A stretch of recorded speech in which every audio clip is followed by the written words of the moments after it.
Bien, muy buenas tardes, bienvenidos a esta sesión de nuestro seminario semanal de filosofía y videojuegos, en el cual vamos a trabajar el capítulo cuarto del libro de Archeogaming del profesor Andrew Reinhardt, tal como lo hemos estado manejando todas estas semanas. Hoy es una sesión especial porque, hoy cumplimos 10 sesiones de este libro en particular. Si nosotros las sumamos con las sesiones que habíamos tomado ya en el otro texto, con el otro libro, ya estamos sumando prácticamente 20 sesiones, son un montón. Tenemos una fidelidad y un aguante increíble en nuestro seminario, cosa que me alegra y pues sirve justamente, digamos, como motivo especial para estar felices. La idea de esta sesión es revisar este capítulo cuarto, que es un capítulo muy sugerente, que se llama Cultura Material de lo Inmaterial, ¿no? Como aparece ahí, Material Culture of the Immaterial. La idea de este capítulo, que es el capítulo de cierre, es una idea, digamos, que hace que el libro termine siendo hasta cierto punto redondo, ¿no? Recordemos que el libro ha tenido 4 capítulos. En el primer capítulo habíamos visto la idea de los videojuegos como sitios arqueológicos en términos físicos, ¿no? Particularmente habíamos hablado del Atari Burial en Alamogordo. Y pues a partir de ahí se había reconstruido toda una idea de cómo los arcades, por ejemplo, y las tiendas de retro gaming funcionaban como una especie de sitios arqueológicos de los videojuegos. En el segundo capítulo habíamos visto precisamente cómo la arqueología está metida en los videojuegos, en particular con 3 grandes personajes: Indiana Jones, Lara Croft y Nathan Drake de la saga Uncharted. Y mostramos cómo pues habían otros juegos en los que también hay unos roles arqueológicos, quizás de una manera un tanto, inmediatas, medio de gratis, ¿no? Tú eres un arqueólogo porque estás debajo de la tierra excavando y ya. Pero el profesor Andrew Reinhardt insistía en encontrar otro tipo de referencias, ¿no? Y pues esas las vimos. El tercer capítulo, que es el más largo del libro y en el que de una u otra forma nos hemos gastado más tiempo, pero que pues lo vale, es justamente cómo aplicamos métodos arqueológicos a los videojuegos, es decir, in-game, ¿no? Como un escenario de juego puede ser como un mundo de juego en sentido estricto puede ser un sitio arqueológico. Recordemos que la tesis que el profesor ha estado manejando justamente es que los videojuegos son tanto artefactos como sitios arqueológicos, y esta dualidad le da una naturaleza atípica respecto a otros escenarios, por ejemplo, de la arqueología de medios y respecto a la arqueología del mundo físico. Eso lo hemos visto en el tercer capítulo. Ahora en el cuarto capítulo vamos a ver justamente el proceso inverso, cómo los materiales y los artefactos de los mundos de juego se salen al mundo real, al mundo natural, como lo llama él, para no entrar acá en el tema epistémico de si el mundo de juego es real o no. Habíamos dicho que sí, que es real, sí, virtual pero real, porque lo opuesto a virtual no es real. Real y virtual no son antónimos, ¿sí? Lo opuesto de virtual es presencial y lo opuesto de real es posible, ¿sí? Entonces eso habíamos charlado ya metafísicamente un par de cosas en su momento, y la idea es que hoy pues vamos a trabajar justamente este cuarto capítulo, que es un capítulo apasionante. No es excesivamente largo, pero tiene lo suyo. Y me ha llamado poderosamente la atención, sobre todo porque tiene unos alcances filosóficos muy sugerentes. Denme un segundo que tengo acá un ruido en la ventana. Denme un segundito, ya la cierro.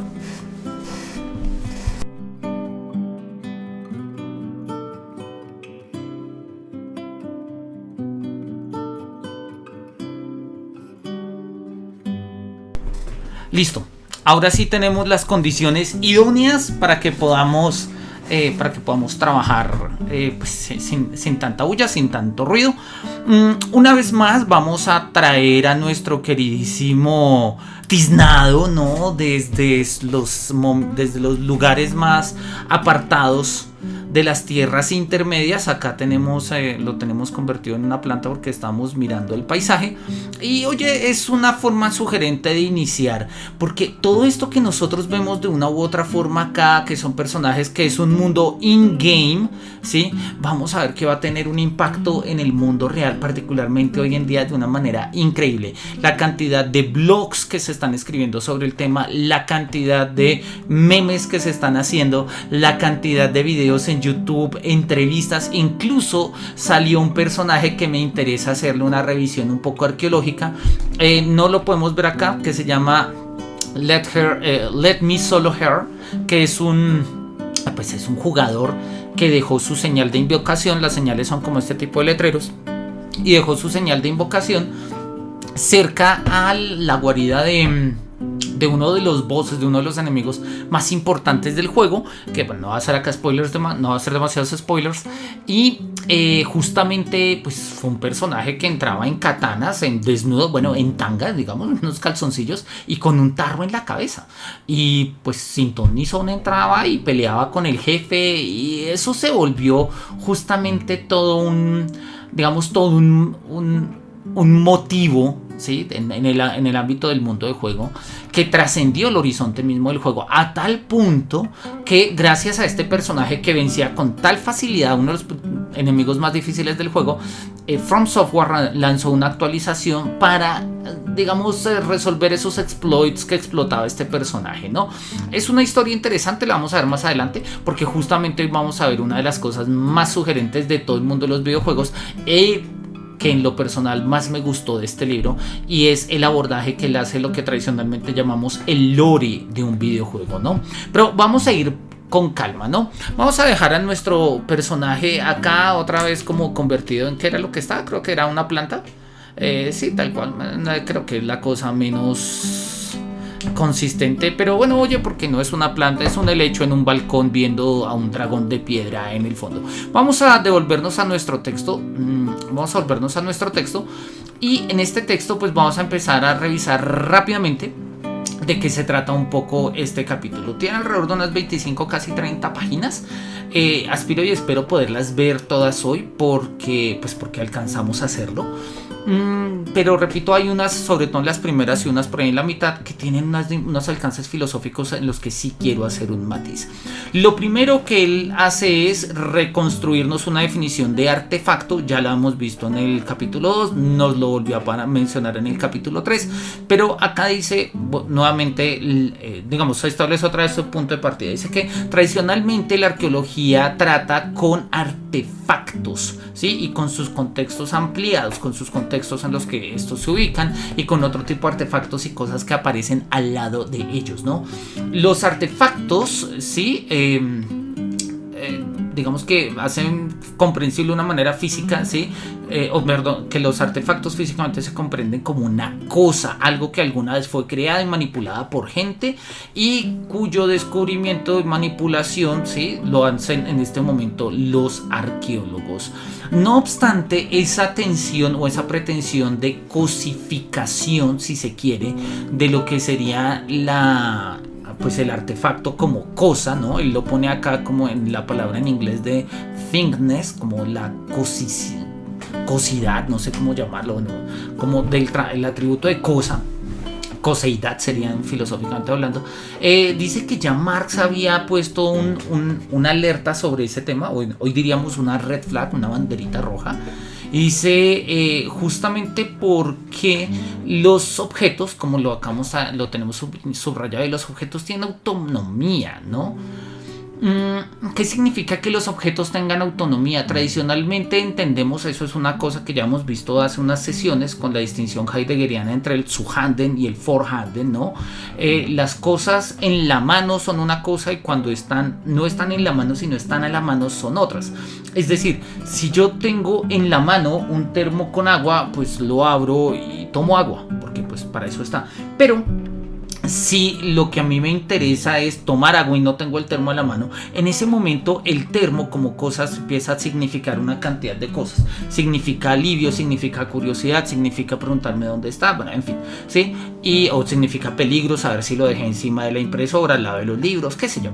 Entonces, podemos decir que hasta cierto punto los objetos tienen una autonomía, ¿no? Los objetos no se definen únicamente en función de lo que los seres humanos han decidido que sean a partir de sus usos y demás, sino que pues tienen una dimensión hasta cierto punto propia. Eso filosóficamente hablando puede ser complicado si llegamos a hablar incluso de una cosa en sí misma. Ya Kant nos lo había mostrado, pero vamos a ver que el profesor Andrew Reinhardt mantiene una postura más bien muy mediana, muy clásica en la tradición filosófica del siglo XX, y pues eso lo vamos a mirar con calma, ¿no? Entonces dice que hay que evitar esta idea del artefacto o del fetiche del artefacto, o tomar el artefacto como un fetiche, ¿no? Dice que en estos casos, cuando se toma el artefacto como fetiche, las cosas materiales resultan más importantes que las ideas. Y Marx en este sentido vuelve a aparecer, como lo ha notado Johnson, definiendo la historia como el crecimiento, como el crecimiento de la producción humana del poder y de los modos de producción como fuerzas de producción y relaciones sociales de producción, etc. Ahí está la tesis de Johnson, que pues bueno, recordamos ahí un poco clásicamente a los temas de Marx. Ahora, la idea de él va a ser muy clara, ¿no? Dice que en arqueología, ¿sí?, hay más que el objeto, más que este tipo de artefactos, ¿sí? Y hay más que este objeto, más que el objeto, que hay una superficie que puede ser vista y que puede ser tocada. La mayoría de los artefactos tienen algo que enseñarnos, ¿sí?, por debajo de la superficie. Y esto es especialmente cierto en el ámbito de los videojuegos. Esto me llama poderosamente la atención, particularmente porque, permítanme lo muestro. Estuve trabajando en el transcurso de este mes con mis estudiantes en filosofía. Un libro muy famoso, se lo recomiendo, pues además es bastante reciente, que se llama No Cosas, del profesor Byung-Chul Han. Creo que todos lo conocemos, ahorita está muy en boga. Y en el libro de No Cosas, el profesor Byung-Chul Han insiste en que estamos viviendo en un mundo excesivamente tecnificado, en un sentido negativo, en el que las cosas han desaparecido para darle paso a la información. De hecho, no cosas es una forma de definir la información. La información se define como una no cosa. Y mientras que las cosas se poseen, hay posesión de la cosa, a la información se accede. Entonces cambiamos posesión por acceso y cosas por información, ¿no? Los ejemplos son claros, ¿no? Ya no poseemos películas, accedemos a Netflix, ya no compramos discos, ahora accedemos a Spotify y cosas por el estilo. El diagnóstico es bueno, no obstante tiene una serie de peligros y de dificultades que, bueno, eso es tema de otra ocasión, pero esa idea de Byung-Chul Han de separar las cosas de las no cosas termina dándole una especie, o termina llevándolo a él una especie de idealización de la coseidad de la cosa, no tanto así como un fetiche de la cosa, pero porque Byung-Chul Han al final de cuentas como filósofo y como filósofo heideggeriano es mesurado y tiene sus límites y tales, pero sí hay algunas ideas que él sostiene que pues en muchos de los lectores podrían llevar justamente a una fetichización, bueno, hacer de las cosas nuevamente un fetiche, justamente para sustraerse a la información, justamente para sustraerse al tema de la información, ¿no? Es lo que ha pasado, sobre todo pasa con movimientos alternativos muy hipsters, medianamente hippies si se quiere, no sé, gente que ya no escribe en computadoras ni en tablets porque se compran máquinas de escribir de hace 80 años para escribir en ellas. Oye, pues la práctica es muy chévere, pero se le pone demasiada carga a la máquina de escribir como cosa, ¿sí? En parte porque es antigua, en parte por su sentido, si se quiere, medio de relicario, guarda ahí algo sagrado, porque alguien la tocó, porque hacía tanto no se tocaba, qué sé yo. Y yo creo que la postura del profesor Andrew Reinhardt, que indirectamente coincide con la de Hegel, es muy pertinente, ¿sí? Hay que evitar tomar la cosa como fetiche. Sí, hay que evitar tomar la cosa como fetiche, ¿no?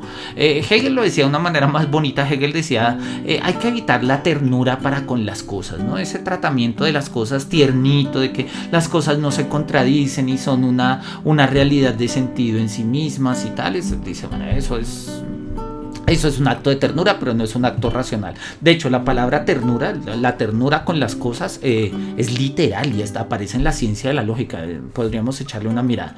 Bien, él va a seguir reconstruyendo esta tesis de Johnson para definir que estos artefactos tienen sobre todo un impacto cultural y la cultura puede ser leída como un texto. Puede ser entendida como un texto. La cultura entendida como un texto puede significar varias cosas, entre las cuales, pues, básicamente 4, dice él. Primero, puede significar muchas cosas para muchas personas que leen en esta cultura, pues, se leen en diferentes sentidos. 2, son significados que pueden ser manipulados muchas veces de manera no explícita. 3, no hay una lectura significativa, una única lectura significativa que sea correcta o falsa. Y 4, los significados de un texto están por fuera de control por parte del autor. Estas son tesis muy hermenéuticas, gracias, entre otras cosas, a que filósofos como Gadamer, el mismo Delta de Heidegger y finalmente el propio Ricoeur han constituido toda una teoría de el texto como aquello que se interpreta, ¿no? Tradicionalmente nosotros entendemos texto como texto escrito, lo cual está bien, pero hermenéuticamente hablando, y lo dice Delta y Gadamer, Heidegger no, pero y Ricoeur sí, lo van a decir, texto es todo lo que puede ser interpretado. Y pues yo interpreto textos escritos. Estamos leyendo un libro en inglés y lo estamos interpretando clarísimamente, pero también puede interpretarse el tono de mi voz, puede interpretarse el color de mi bufanda, puede interpretarse la hora en la que yo hago este tipo de seminarios. Podemos interpretar un montón de cosas. Todo aquello que pueda ser interpretado puede ser entendido como texto. ¿Sí? Eso es una de las tesis clásicas de la hermenéutica. Entonces, la idea es que la cultura puede ser entendida también como texto. Eso, digamos que hermenéuticamente no refiere ninguna novedad, pero en términos amplios en las ciencias humanas sí, porque hay una extraña tendencia a substancializar la cultura. Es decir que la cultura de los griegos es esto, como si fuera una substancia, como si fuera una cosa, ¿no? Y de pronto algunos dicen, no, es que la cultura griega es apolínea, ¿no? Entonces las esculturas y la arquitectura y todo muy simétrico. Y uno dice, no, pero hay una dimensión dionisiaca. Entonces pensamos que los griegos eran chauceros y dramáticos, y sí, todo eso es cierto, pero creo que a veces debajo de todo ese interés lo que hay son una voluntad de poder o una voluntad de interpretar, si se quiere, pues una cultura como una sustancia. Es decir, esto es esto, cuando la cultura se parece más a un texto. Y por eso me gustó bastante la lectura que él lo pone en este sentido. ¿No? Dice que incluso si lo queremos ver en términos más recientes, podríamos hablarlo en términos de biografías sociales. Me gustó el término, es de Hodder, y dice que estas biografías sociales pues son relaciones básicamente contextuales, ¿no? Él pone el ejemplo, ¿no? Vamos a una cita al arcade, o sea, las maquinitas, nos ponemos a jugar Centipede, no sé, gusanitos, siempre entiendo qué es, y nosotros recordamos cómo se usan los controles, pero también recordamos que esa tarde o ese momento no se trata únicamente del juego o de la actividad de estar jugando, sino que se trataba de una relación de amistad, de un contexto de amistad. El juego existe en sí mismo como una realidad física, pero también es un símbolo. Y los símbolos, dice acá Renfrew, no pueden existir sin la substancia y sin la realidad material que les precede o que implica, digamos, leámoslo literal, ¿no? El símbolo no puede existir sin la substancia y la realidad material, no sé qué pasó, dame un segundo. Y la realidad material de la substancia procede del rol simbólico. Gadamer va a tener una idea, no es exactamente la misma, pero apunta al mismo lado. Gadamer va a decir que el ser el ser de la representación es más, o literalmente dice así, es más que el ser de lo representado. El ser de la representación es más que el ser de lo representado. Es decir, las representaciones que nosotros tenemos hoy en día de Ulises son más que el Ulises físico, histórico, corpóreo. Ahora, ¿qué significa ese ser más? Es una pregunta un poco rara, pero entendemos a dónde va Gadamer. De una u otra manera, hay más fecundidad en los sentidos que genera Ulises o Aquiles o Hércules o el que sea, ¿sí? A partir de los sentidos de la representación que pues a la base misma. Quizás el mejor ejemplo sea el Rey Arturo, ¿no? Oye, no traje el juego de Lara Croft, Underworld, donde aparece un poco el tema del Rey Arturo. Bien, él lo que nos va a mostrar es entonces que nosotros necesitamos, cuando hablamos de un artefacto, saltar de una dimensión meramente física de la cosa a una dimensión simbólica, ¿sí? Justamente para evitar volver el artefacto un fetiche, justamente para ello. Y esto aplica específicamente en los videojuegos y pues ya vamos a mirar por qué. La principal razón de esto es que es posible que el sentido permanezca ante la ausencia del artefacto. Y él lo dice de una manera y no. El riesgo constante, sin embargo, de que, de que los seres humanos pierdan su historia o pierdan los artefactos, ¿sí? Todo tiende a la entropía, las cosas se desbaratan, se destruyen. Cuando el artefacto se ha ido, ¿qué queda para el uso del arqueólogo? Es una pregunta sugerente. Y él va a responderlo un poco en términos siguientes. Dice que mientras que nosotros tengamos material de estudio, sí, nosotros debemos tomar ventaja de ello, ¿no? La materialidad de una cosa encarna su propio poder. Y bueno, sin el objeto material no hay interacción con los espacios de juego, ¿no? Es un poco lo que dice acá, without the material object, ¿sí? No hay interacción con los espacios de juegos. La tesis de que los medios digitales son inmateriales es fundamentalmente una ignorancia de cómo funcionan las cosas. Justamente ponemos ahí la ternura con las cosas de Hegel, porque como ya nos lo había dicho antes, los artefactos no coinciden 100% con la cosa. Es decir, un artefacto no es un artefacto por ser cosa. Un artefacto es un artefacto por la dimensión simbólica, por la dimensión textual, o sea, por la dimensión interpretativa de lo que ello es. Es decir, volvemos a las tesis que habíamos comentado desde el inicio. No se trata de un mundo únicamente de cosas, se trata de un mundo de sentidos. Los artefactos tienen una dimensión material, sí, pero muchos de ellos digamos que subsumen esta materialidad a un sentido. El mejor ejemplo es cualquier elemento ritual que se encuentre, ¿no? Un elemento ritual sirve justamente para un rito. Lo importante no es la cosa como cosa, pese a que tiene valor como cosa. Lo importante es su dimensión y su función ritual. Y no soy arqueólogo, repito, pero es muy común encontrar en ciertas revistas de arqueología, en ciertos hallazgos, incluso en los museos, que se exhiben algunas piezas de las cuales uno no sabe muy bien de qué se trata, pero dicen, o hay una clarísima digamos, interpretación de hacia dónde va, y dice esto presumiblemente era un objeto ritual, presumiblemente era decorativo, presumiblemente era funerario, y pues hay razones de fundamento para decir eso, ¿sí? Y eso no hace que la cosa, o sea, que el artefacto se reduzca a su coseidad, a la cosa, sino que tiene una dimensión de sentido. Y él dice justamente eso, ¿no? Pensar que los mundos digitales son inmateriales, y que por ello no pueden ser artefactos es ser miope, ¿no? Eso es muestra de ignorancia, ¿sí? Pone una pregunta de una manera un poco así amplia, la va a responder hasta, no sé, 15 páginas más adelante, pero él va a preguntarse, bueno, y entonces si lo aplicamos a un videojuego podemos hacernos las preguntas, ¿cuándo es Space Invaders y en dónde está? ¿Sí? ¿Cuándo ocurre o cuándo está Space Invaders? ¿Y en dónde está Space Invaders? Y él, después de darnos ahí unas líneas, nos va a decir, mira, el juego en tanto jugado está por fuera del tiempo.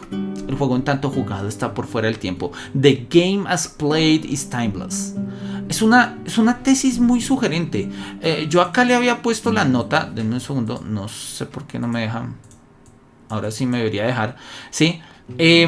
Lo pongo acá claro, muy en el sentido de Gadamer, el juego como acontecimiento. Digamos que la experiencia de juego tiene su propia dimensión temporal. Eso tiene dos consecuencias. Por un lado, nos permite entenderla, o sea, hacer las preguntas de ubicación espacio-temporal de un juego en el plano de referencia del juego mismo. Pero por otro, nos vamos a ver que hay un compromiso muy alto respecto a lo que es la historia en el juego. No la historia del juego, sino la historia en el juego. Él lo va a decir muchas veces, y lo va a poner de una manera muy bella al final. Dice que los videojuegos no tienen memoria. Y quizás eso con el tiempo vaya pasando. Habíamos puesto unos ejemplos, pero hasta ahora los videojuegos no tienen memoria. Es decir, yo llevo jugando Elden Ring, no sé, 100 horas, 150 horas, quizás un poco más. Y si creo un nuevo jugador, una nueva partida, pues creo una nueva partida. O sea, como que de una u otra forma no se acuerda de mí. Ahora pongamos otro tipo de ejemplos. Llevo jugando videojuegos prácticamente 35, casi 40 años. He jugado Mario Bros. Desde que lo pude jugar la primera vez, más o menos por allá en el año 87, 88. Y lo sigo jugando hoy en día. Y pues yo tengo un vínculo con Mario, pero Mario no se acuerda de mí. Mario no se acuerda de mí. ¿Sí? Entonces los videojuegos no tienen como tal memoria, pese a que nosotros podamos crear memoria a partir de los videojuegos. ¿Listo? Vamos a mirar cómo funciona esto. Esto funciona en los siguientes términos. Dice, bueno, acá memoria material en los videojuegos, ¿no? Dice la memoria material puede significar dos cosas. Por un lado, cosas como tales, ¿no? ¿Sí? Que proveen un vínculo con el pasado, una memoria articulada a partir de lo que se hizo en el pasado y persiste en el presente. O de hecho, una memoria material puede significar la memoria efectiva actual que se ha disparado por la interacción con una cosa. Pone un ejemplo muy bello y dice, mira, cuando yo visito a mi hermano y veo los juguetes de Star Wars, ¿sí? Que yo recibí para mi cumpleaños número 6 y con los cuales juegan ahora sus hijos, yo sostengo Luke Skywalker, ¿sí? Y eso activa en mi memoria, ¿sí? El presente. Bueno, el regalo, ¿no? Tomando la figura fuera de la caja, activando el lightsaber de plástico, el sable láser y etcétera. Dice, esto no es muy diferente a lo que pasa en los sitios a los que nosotros vamos. Dice, cuando yo fui en Atenas por primera vez en 1996, caminé por entre las ruinas de la Acrópolis, no tenía una memoria real de esas estructuras, pero los edificios persisten a lo largo del tiempo, ¿sí? Una memoria táctil de una u otra manera. No sé si la traducción es táctil, pero no sé realmente, creo que quiere referirse a que se pueden tocar, ¿no? Dice, ¿cómo funciona esto en el ámbito de los videojuegos? Vuelve al ejemplo de las ruinas que ya habíamos trabajado antes, pero nos va a poner otros. Y nos dice, oye, mira, cuando nosotros hablamos de la arquitectura en los videojuegos y miramos que estas ya son siempre lo suficientemente antiguas, ¿sí? Donde se nota que de una u otra forma la mayoría de los juegos presentes, griegos, romanos, egipcios y todos estos edificios, ¿sí? Pues tienen, digamos que parece que están construidos desde hace tiempo, pero fueron construidos realmente pues en el momento de creación del juego, por lo general muy muy recientes. La antigüedad es simplemente usada como un background, ¿sí? Como un backdrop creado para evocar un sentido de un tiempo antiguo, mientras que los jugadores negocian con el presente. Esto es particularmente visible y lo habíamos puesto ya la vez pasada en escena, pero quiero volverlo a poner en escena en el juego de Elden Ring. ¿Sí? Si nosotros miremos un poco la ciudad que tenemos a nuestros pies, esta es la capital. ¿Cómo es que se llama la capital? Lindendel, creo que se llama. No me acuerdo. Lindendel, creo que se llama. Bueno, no importa. Acá tenemos la capital, ¿sí? Tenemos una especie de ramas de un árbol que se ven ahí al fondo, ¿sí? Y pues obviamente tenemos el gran terrárbol gigantesco, que es como el árbol central, que pues lo vemos ahí en el mapa como un gran árbol de luz que pues está, no vamos a decir que en el centro del mapa, pero pues de una u otra forma como que evidencia un poco la realidad, o sí, pues digamos sirve como un punto de ubicación en el mapa. Tenemos un dragón, es decir, todo esto da la sensación de que se tomó mucho tiempo en hacer, da la sensación realmente de una ciudad en términos efectivos, ¿sí? Si nosotros miramos otro punto de esta ciudad, por ejemplo, vámonos a... ¿dónde está? Sí, acá. Si nosotros miramos, por ejemplo, la puerta de entrada de la ciudad, nosotros nos vamos a dar cuenta que pues es una ciudad antigua, que de una u otra forma acá están las murallas de la ciudad, ¿sí? Por ahí fue que nosotros entramos, nosotros tendremos que seguir por allá, vamos a montarnos en el caballo para ir un poco más rápido. Y en este sentido vemos lo que está diciendo el profesor Andrew Reinhardt. Estos edificios, el juego se demoró haciéndose más o menos alrededor de unos 5 o 6 años, ¿sí? Pues según los diarios de desarrollo de From Software y demás. Estos edificios, no obstante, parece que llevan más, ¿sí? La arquitectura tiene hasta cierto punto unas referencias pues, a otras épocas respecto a otro tipo de arquitecturas que podemos ver en el juego. No obstante, pues sí da una dimensión imperial, da una dimensión pues como de cierta nobleza, y todo esto nosotros lo captamos justamente en tanto en cuanto jugamos. ¿Sí? Entonces, cuando nosotros vemos esto, lo que está diciendo el profesor Andrew Reinhardt es que de una u otra forma la arquitectura de los juegos, o sea, la creación del mundo de los videojuegos, funciona en un tiempo que no corresponde con nuestro tiempo. Por eso él decía, los juegos en tanto jugados son timeless, o sea, carecen del tiempo, no porque no haya tiempo, hay tiempo, ¿sí? De una u otra forma, pero no hay una historicidad en esa temporalidad. Y este es un punto clave que va a generar una ruptura, o más que una ruptura, una dimensión porosa, lo va a llamar una paradoja, ¿sí? Entre los mundos de juego y el mundo real, y la manera en que estos mundos se entrelazan. Vamos a mirar un poco, vamos a ver a nuestro compañero ahí cabalgando en su caballo, y vamos a mirar un poco estas ideas como él las desarrolla. Dice, estas ruinas, tal como están pintadas, no son de un pasado antiguo, ¿no? Nosotros podemos jugar Mario Kart Wii o Elden Scrolls y nos damos cuenta que esas ruinas pues están puestas ahí simplemente para que parezcan antiguas. Pero no hay algo que memorar ahí, o sea, la ruina no sirve como forma de memoria. Recordemos que estamos hablando de memoria material. Entonces, porque repito, lo mismo, podemos ver la ciudad en el juego, podemos ver la ciudad acá de fondo en nuestro juego, y pues entonces encontramos edificios, homenajes, estatuas, plazas, pero nada de eso nos dice exactamente de qué va. Nada de eso nos dice muy bien de qué va, y entonces pues la antigüedad aparente, ¿sí? Pues resulta de una u otra forma inexpresiva, ¿sí? O sea, tácita, no sabemos muy bien qué es lo que se está queriendo decir con ello. Naturalmente ello va a implicar un ejercicio interpretativo, pero pues ese ejercicio va a ser un ejercicio posterior, como lo vamos a mirar. Entonces él va a poner algunos ejemplos, ¿no? Va a poner en particular el ejemplo del Daedric Artifact, que es un caso muy sugerente y a él le llama la atención porque dice que es un arma que a él le dieron en el juego de ¿dónde está? En el de Elder Scrolls Online, pero que se podía conseguir antes, que ya había aparecido en el Daggerfall, en el Morrowind e incluso en Oblivion, ¿sí? Entonces dice que esta arma de Mace, sí, es un antiguo artefacto en términos de una cronología absoluta de la serie. El mazo, o sea, el arma, se evoca ya en 1996, en el 2002 y en el 2006, ¿sí? Y su creación fue originalmente en la primera aparición del arma sería en el 96. Nosotros podemos marcar eso en la historia. No obstante, cuando nosotros experimentamos eso dentro del juego, e incluso si no jugamos el juego en orden, pues podemos tener cosas curiosas como, él lo va a decir acá, recordar algo del futuro.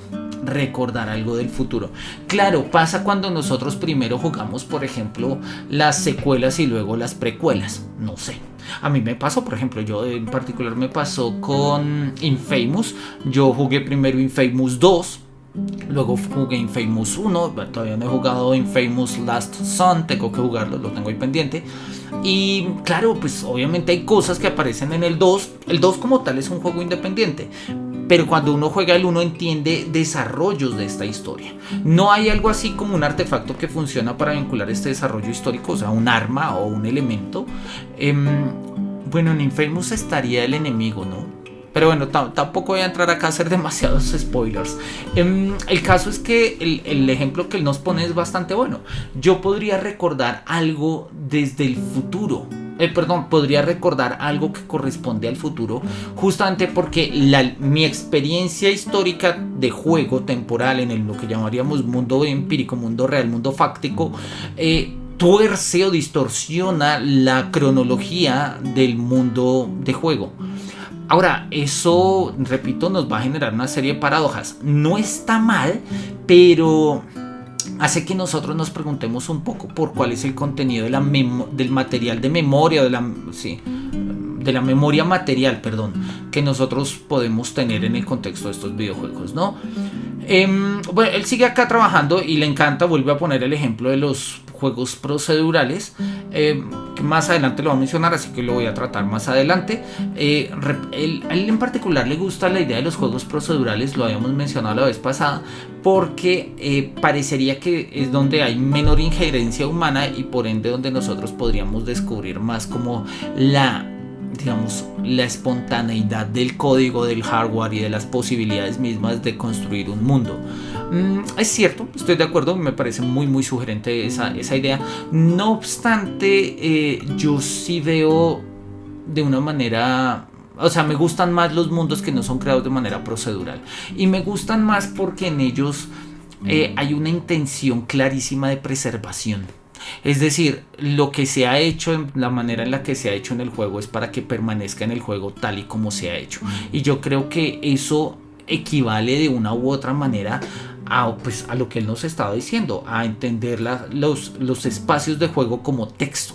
¿Sí? Cuando los antiguos escribían textos o incluso los modernos, cuando uno escribe algo de una u otra forma, la intención que está latente es de conservación, de permanencia. Uno escribe para que eso permanezca de alguna u otra manera, para que permanezca en una agenda por un tiempo, o para que permanezca en un libro por más años, o para que permanezca en un plan de estudios, o etcétera. Entonces yo creo que entiendo las ventajas conceptuales que implica un ejercicio procedural, de creación procedural de mundos, pero encuentro mayor valor y mayor significación en la creación, digamos, específica de estos mundos, que no está exenta de bugs, que no está exenta de incluir aspectos procedurales ni nada por el estilo. Él pone el ejemplo y lo pone de una manera muy sugerente, que cuando nosotros vemos este tipo de edificios, ¿sí? Dice, I make the building by observing the building. O sea, construyo el edificio observando el edificio. Eso se parece un poco a esa famosa tesis de Berkeley de ser es ser percibido. Las cosas existen mientras se perciben, lo cual es medianamente cierto en los videojuegos, porque si nosotros nos ponemos en un escenario de videojuegos, por ejemplo, en donde estamos nosotros ahorita, ¿sí? Estamos puestos justamente acá en la entrada de la capital, y lo que ha cargado muy seguramente es esta zona, es lo que está cargado en la memoria. Y el juego va cargando zonas en la medida en que yo voy avanzando, y va descargando de la memoria pues zonas justamente en la medida en que me voy alejando, a tal punto que si yo me puedo, digamos, tomar cierta distancia, me doy cuenta que hay cosas que pues ya no se ven, es decir, el juego no las tiene ahí puestas. Entonces acá estamos cabalgando un poco a la salida de la ciudad, justamente para tomar una perspectiva de lo que podemos ver desde fuera y desde dentro de la ciudad, ¿sí? Y entonces acá vemos unos molinos al fondo que se mueven con cierta velocidad, ¿sí?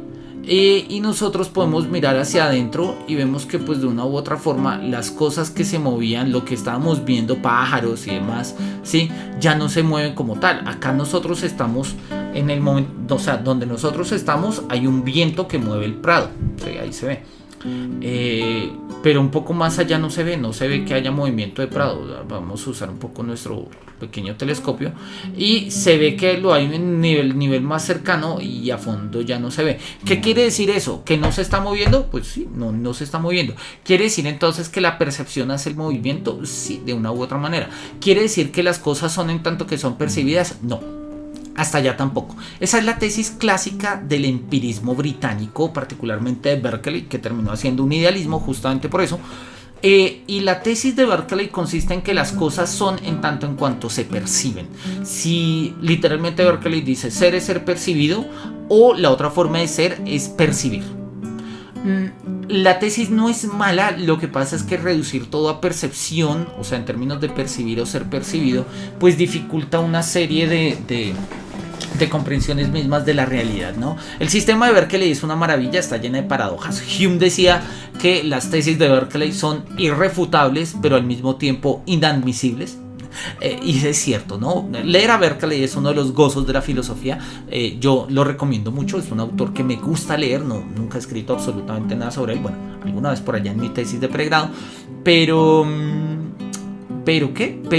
digamos que es un autor muy apasionante de leer. No obstante, hay una gran dificultad en la propuesta de Berkeley, y es que al reducir todo a percepción no soluciona el problema justamente del origen de la percepción, ¿no? Para ello él necesita poner una metafísica y tiene que meter a Dios y para el rollo clásico de la filosofía moderna. Nosotros en este sentido nos vamos a acercar un poco más a la propuesta de Dilthey, y por eso lo ponemos ahí. Dice, Dilthey habla del principio de fenomenalidad, y lo que Dilthey dice es: nosotros experimentamos la existencia del mundo exterior justamente como resistencia, como cosa, o sea, como cosa no en términos de una cosa, una sustancia describible en su esencia, etcétera. No, nosotros experimentamos al mundo exterior justamente como resistencia, no sé, de yo tengo esta botella de agua, quiero que sea de Coca-Cola, pero no sé, se resiste, no es Coca-Cola, es agua, entonces me la tomo porque tengo sed, etcétera. Pero mi conciencia respecto a la botella es que la botella no soy yo. ¿Y cómo sé que la botella no soy yo? Pues porque si quiero tomar tengo que alzarla y acercarla a mi boca y demás. Bueno, esto es una explicación un poco simple. No es que niegue la validez de Berkeley. Lo que pasa es que considera que la respuesta de Berkeley no responde satisfactoriamente a lo que nosotros queremos hacer. Y esto es justamente lo que va a pasar. En los videojuegos, ser es ser percibido, no porque las cosas se creen por nuestra percepción, sino porque en términos del principio de fenomenalidad, es decir, de cómo van apareciendo la conciencia, se van constituyendo en lo que nosotros podemos ver, justamente a partir de un collider, de una piedra, de una roca, de un río, de un poder, de una magia, en fin. Todo ello va generando de una u otra manera una especie de memoria en el juego, ¿sí? Que queda plasmada tanto en la arquitectura de los escenarios digitales, o también queda plasmada en las experiencias mismas de juego. Y eso es una tesis muy cercana a Dilthey, ¿no? Bien, él dice, y ponemos acá la pregunta a continuación, de justamente que los videojuegos no tienen memoria. Do games such as WoW, World of Warcraft, remember players? ¿Recuerdan los jugadores a sus recuerdan los juegos a sus jugadores? No, en principio no. Pero no se trata de que los juegos recuerden. Bueno, podría ser, pero quizás uno no está esperando tanto que el juego me recuerde. Uno lo que está esperando es que haya un vínculo con ciertos personajes o con ciertos escenarios, ¿no? Pero lo que él va a decir es que en el mundo de juego nada permanece en estos mundos. La vez pasada lo había dicho, ¿no? Pasaba lo mismo de la basura.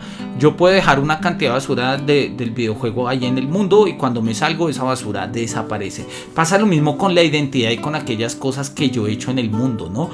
Va a poner un ejemplo muy, muy simpático. Lo mencionaba incluso en el capítulo anterior. de, oye, mira, yo puedo haber liberado el mundo del tormento y llego ante el vendedor y el vendedor no me dice absolutamente nada, ¿no? Hay videojuegos que lo dicen, pero no siempre, ¿no? Un ejemplo es Skyrim, ¿no? Uno ha liberado a las distintas poblaciones de delincuentes, de monstruos, de dragones, y llega uno, mata una gallina y lo meten a la cárcel. O sea, hay cero noción del heroísmo. Es un mundo estrictamente deontológico, donde pues no hay memoria de los grandes hechos, porque pues es como lo que rige es el deber, y es un deber claramente programado. Esto nos lleva entonces al punto que habíamos hablado de el mundo sin historia in-game. Dice, el NPC falla en reconocerme como el hijo pródigo que regresa a casa. Ponemos acá en nota al pie que esto ha empezado a cambiar, y ha empezado a cambiar justamente pues por unos aspectos que vamos a mirar. Oye, no había visto... es que no lo tengo acá activo para que me lo muestre. Listo, ya lo acabo de poner. Nos acaba de escribir Jank712. Dice, suena como una pregunta sobre si un árbol que cae y no hay nadie que lo escuche, esto suena, y ahí viene el discurso. Sí, tal cual, esa idea de ser percibido justamente hace referencia a eso. La tesis de Berkeley no es mala, ojo, lo que pasa es que Berkeley se caricaturiza muy rápido, y lo peor que podemos hacer en filosofía es una caricatura que nos evite el trabajo de leer a los filósofos. Si uno lee a Berkeley con cierto detenimiento, él no está diciendo, poniendo el ejemplo de si cae un árbol donde nadie lo escuche, ¿hay ruido?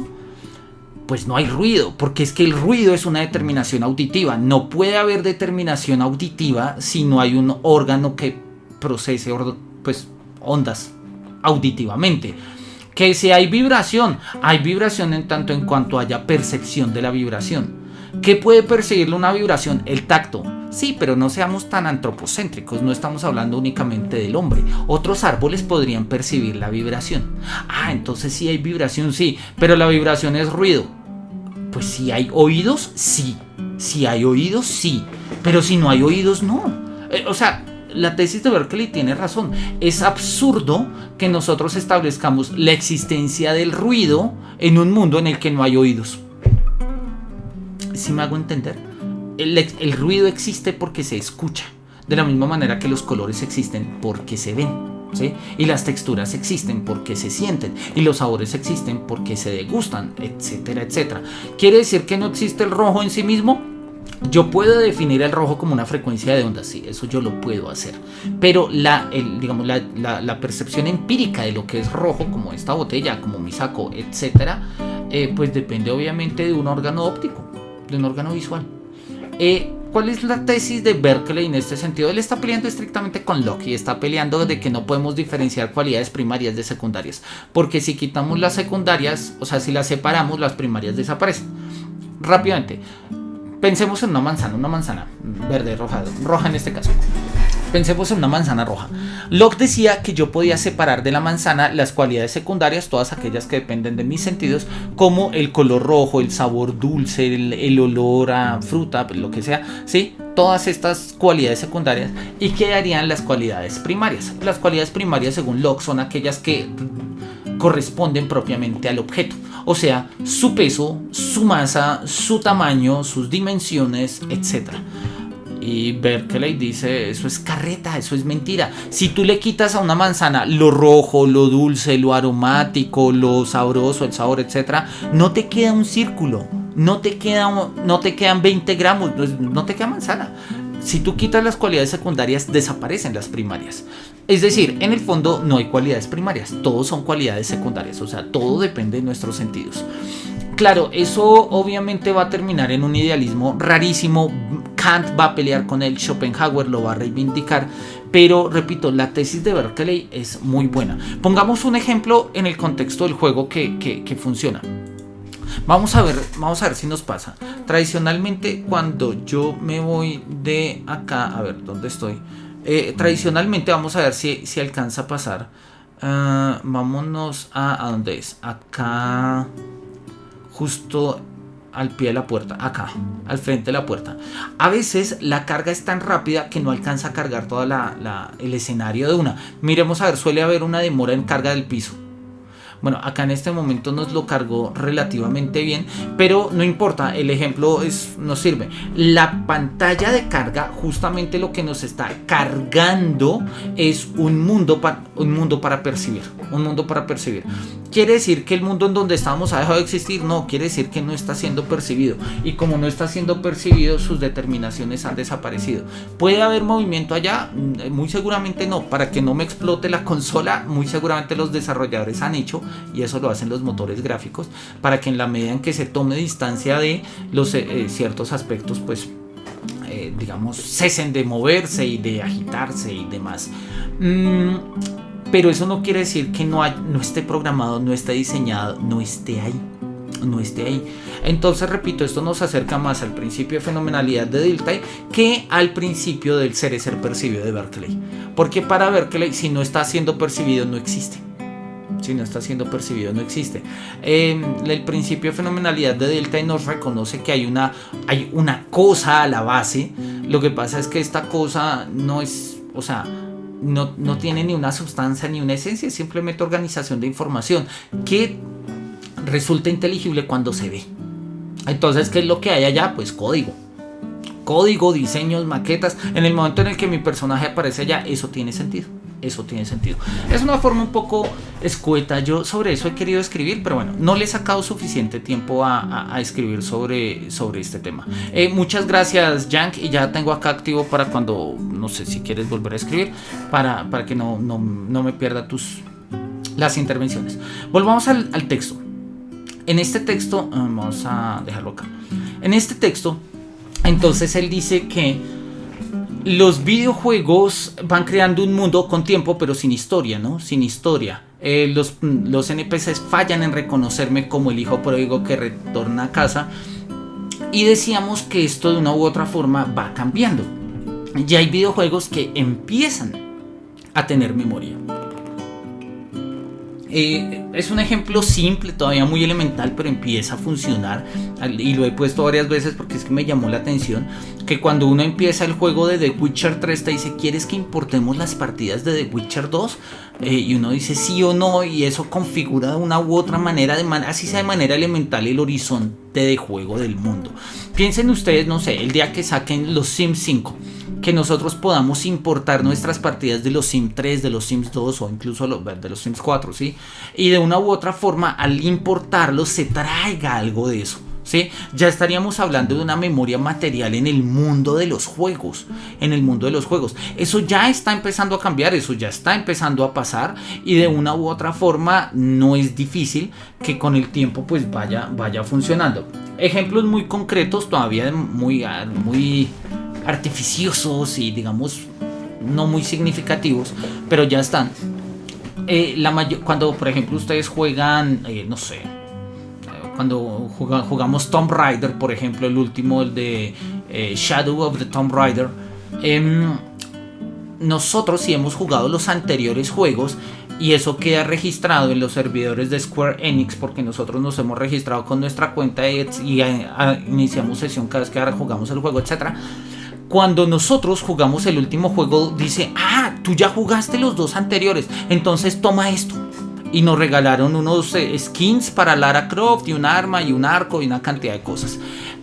Es decir, ya hay una especie de memoria al margen del mundo de juego que viene de otros mundos de juego. Hasta ahora solo se resumen en cuestiones como una skin, como una disposición de aspectos en el mapa, como un arma. Pero oye, de aquí a allá no sería nada difícil. De hecho, la tecnología está, simplemente lo que hace falta es tener el diseño tanto de mecánicas a nivel de gameplay y de narrativa también, para que eso resulte significativo y no se vuelva al contrario una limitación y una barrera. Ahora, no todos los juegos tendrían que tenerlo, pero oye, ¿por qué no jugar con una Lara Croft con la que yo he jugado? ¿Sí? La personalización, aquellos desarrollos, no sé, pues que se plasman de mi personalidad en Lara Croft, de sus decisiones, pues que vayan generando una memoria material a tal punto que, manteniendo el ámbito de lo posible y soñando un poco, si nosotros jugáramos este juego en 100 años, pudiésemos encontrar maneras en que se jugaba este juego en la década de 2020, en la que se jugaba en 2030, 2040, justamente porque hay una especie de memoria material de ello. Oye, es una idea muy buena, es una idea muy buena. Repito, esto está empezando a suceder, pero requiere tiempo. Bien, este es un capítulo que me pareció bellísimo, y me pareció bellísimo porque hace un cierto tiempo en el canal de filosofía y videojuegos, que pues ustedes saben que es el que manejo y que es en el que terminamos subiendo todas nuestras presentaciones y demás. En este canal hace mucho tiempo había creado, denme un segundo, estoy tratando de proyectarlo y no lo puedo hacer. ¿Será acá? Ahora sí. En este canal había hecho un video, pues, que a mi juicio es bastante bueno, que es justamente sobre el tema de los museos. El tema de los museos, vamos a dejarlo por ahora ahí de fondo. Vamos a dejarlo por ahora ahí de fondo, simplemente ahorita ponemos un par de escenas, porque me interesa mostrar un par de aspectos. Vamos a mostrar lo siguiente. Mejor dicho, por ahora simplemente voy a copiarles el link del video para que podamos verlo y podamos ir un momentico, tenerlo a la mano. Vamos a copiarlo acá. El profesor Andrew Reinhardt nos va a hablar acerca de los videojuegos, de los museos de videojuegos y de los museos en videojuegos. Hace un tiempo, antes de conocer el libro, yo escribí pues hice este video. Hoy en día creo que debo hacerle algunos ajustes después de leer el texto de Andrew Reinhardt, así que muy seguramente sacaré una segunda versión. Este video es de hace 8 meses, del agosto del 2021. Y es un video en el cual yo muestro que los videojuegos pueden funcionar como museos, no solamente porque hayan videojuegos que tienen museos, sino porque los videojuegos a su manera van constituyéndose como museos. Eso lo vamos a mirar y quiero compartir con ustedes un momentico más adelante unas imágenes del video. Pero miremos rápidamente lo que sigue diciéndonos el profesor Andrew Reinhardt. El profesor Andrew Reinhardt nos dice que pueden haber videojuegos de museos o museos de videojuegos. Y nos dice, bueno, ¿y cuál es el propósito de los museos? ¿Y para qué sirven? ¿Y por qué? Dice, y esto es igual tanto en el mundo real como en el mundo digital. Básicamente es memoria y preservación, ¿sí? Lo cual en el fondo es memoria. ¿Sí? Dicen, bueno, vamos a hablar de museos terrestres, pues mundanos, si se quiere, de los videojuegos, ¿sí? Y entonces nos va a decir que básicamente responden a un deseo de recordar, ¿sí? Lo que antiguamente eran los videojuegos.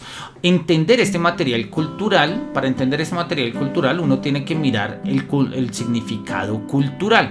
Los museos pueden caer en esta trampa de la nostalgia clarísimamente, y pues ciertamente hay una dimensión colonial de los museos que valdría la pena tener en cuenta y mirar con cierto punto. Todo museo, y eso es algo que vale la pena que nosotros tengamos en cuenta, todo museo es resultado de una curaduría. Es decir, todo museo es intencional, todo museo quiere conservar algo, y en ese conservar hay una intención explícita, hay una, si lo queremos poner en estos términos, hay una agenda ideológica, bien sea económica o bien sea simbólica o religiosa o política o lo que sea, pero los museos no siempre exponen todo lo que tienen y no siempre exponen todo lo que uno quisiera ver. Realmente la curaduría hace parte fundamental del museo, y hay una razón por la cual pues se expone lo que se expone. Ahí están los museólogos y pues todos los curadores de los museos que nos lo explican. Naturalmente pueden ser una trampa de nostalgia, sí, en particular en el ámbito de los videojuegos, sí. Así que es necesario, o sería pertinente, considera el profesor Andrew Reinhardt, pensarse los museos, para pues pensárnoslos un poco con calma. Dice que la historia y los museos juegan con la idea de la memoria, específicamente con la idea de la memoria cultural, pero a veces Una menor preservación podría significar mayor memoria. Esto es una tesis que va a sostener Odo Marquardt, de hecho, cuyo epígrafe podemos ver justamente al inicio acá de nuestra presentación, de la presentación que les había puesto del video. Sí, ahí dice: la cultura moderna del recuerdo, desde las ciencias del espíritu hasta los museos, resulta ser el equivalente de los ositos de peluche para los adultos del mundo moderno en su mundo de progresos acelerados. Es una tesis de Odo Marquardt. Odo Marquardt es un filósofo que no es un experto en museos, tiene un par de artículos. En particular porque Marquardt es un filósofo de la compensación y a él le interesa mostrar cómo los museos funcionan para compensar pérdidas. Y no solamente pérdidas, sino para compensar derroches, que es una lectura incluso más sugerente aún, creo yo. Marquardt dice, y lo pone de una manera muy sintomática, dice: nunca en la historia de la humanidad habíamos tenido tantos museos, pero al mismo tiempo nunca en la historia de la humanidad el ritmo de producción y desecho había sido más alto. De una u otra manera, la forma hermenéutica, si se quiere, compensar producción, consumo, desecho de cosas es justamente conservar cosas. Y eso, si se hace de manera crítica, pues terminamos haciendo museos un poco turbios y un poco raros, ¿no? Valdría la pena hacer el ejercicio reflexivo de qué valdría conservar. ¿Qué valdría conservar? Obvio, repito, esto tiene todos los peligros del mundo. Puede ser nostálgico, puede ser imperialista, puede ser colonialista, puede ser... Por eso necesitamos ejercicios reflexivos, dialogantes, amplios, ¿sí? El profesor Andrew Reinhardt va a decir: mira, si quieres hacer un museo de videojuegos, deberías tener por lo menos en cuenta 3 cosas. 1, un modelo de curación triangular, que sea artefactos, interpretación e interactividad. Eso sería fundamental, ¿sí? Justamente como para evitar estos riesgos. 2, ¿sí? Los videojuegos no pueden ser separados de su hardware, ¿sí? Hay emuladores, claro que los hay, pero si queremos hacer un museo necesitamos las consolas originales, los dispositivos originales con los que funcionaban los distintos juegos. Y finalmente, los museos deberían olvidarse acerca de la cronología y de la difusión de un juego y pensar más en los procesos involucrados. Para empezar, en el mundo natural, dice él, habla que en el 2016 se empezaron a abrir una serie de videojuegos, y él dice que sin embargo el primer videojuego fue creado en el corazón de Roma, el Bigamus, lo cual es mentira. No es, o sea, si es mentira, es un descache del profesor Andrew Reinhardt, ¿no?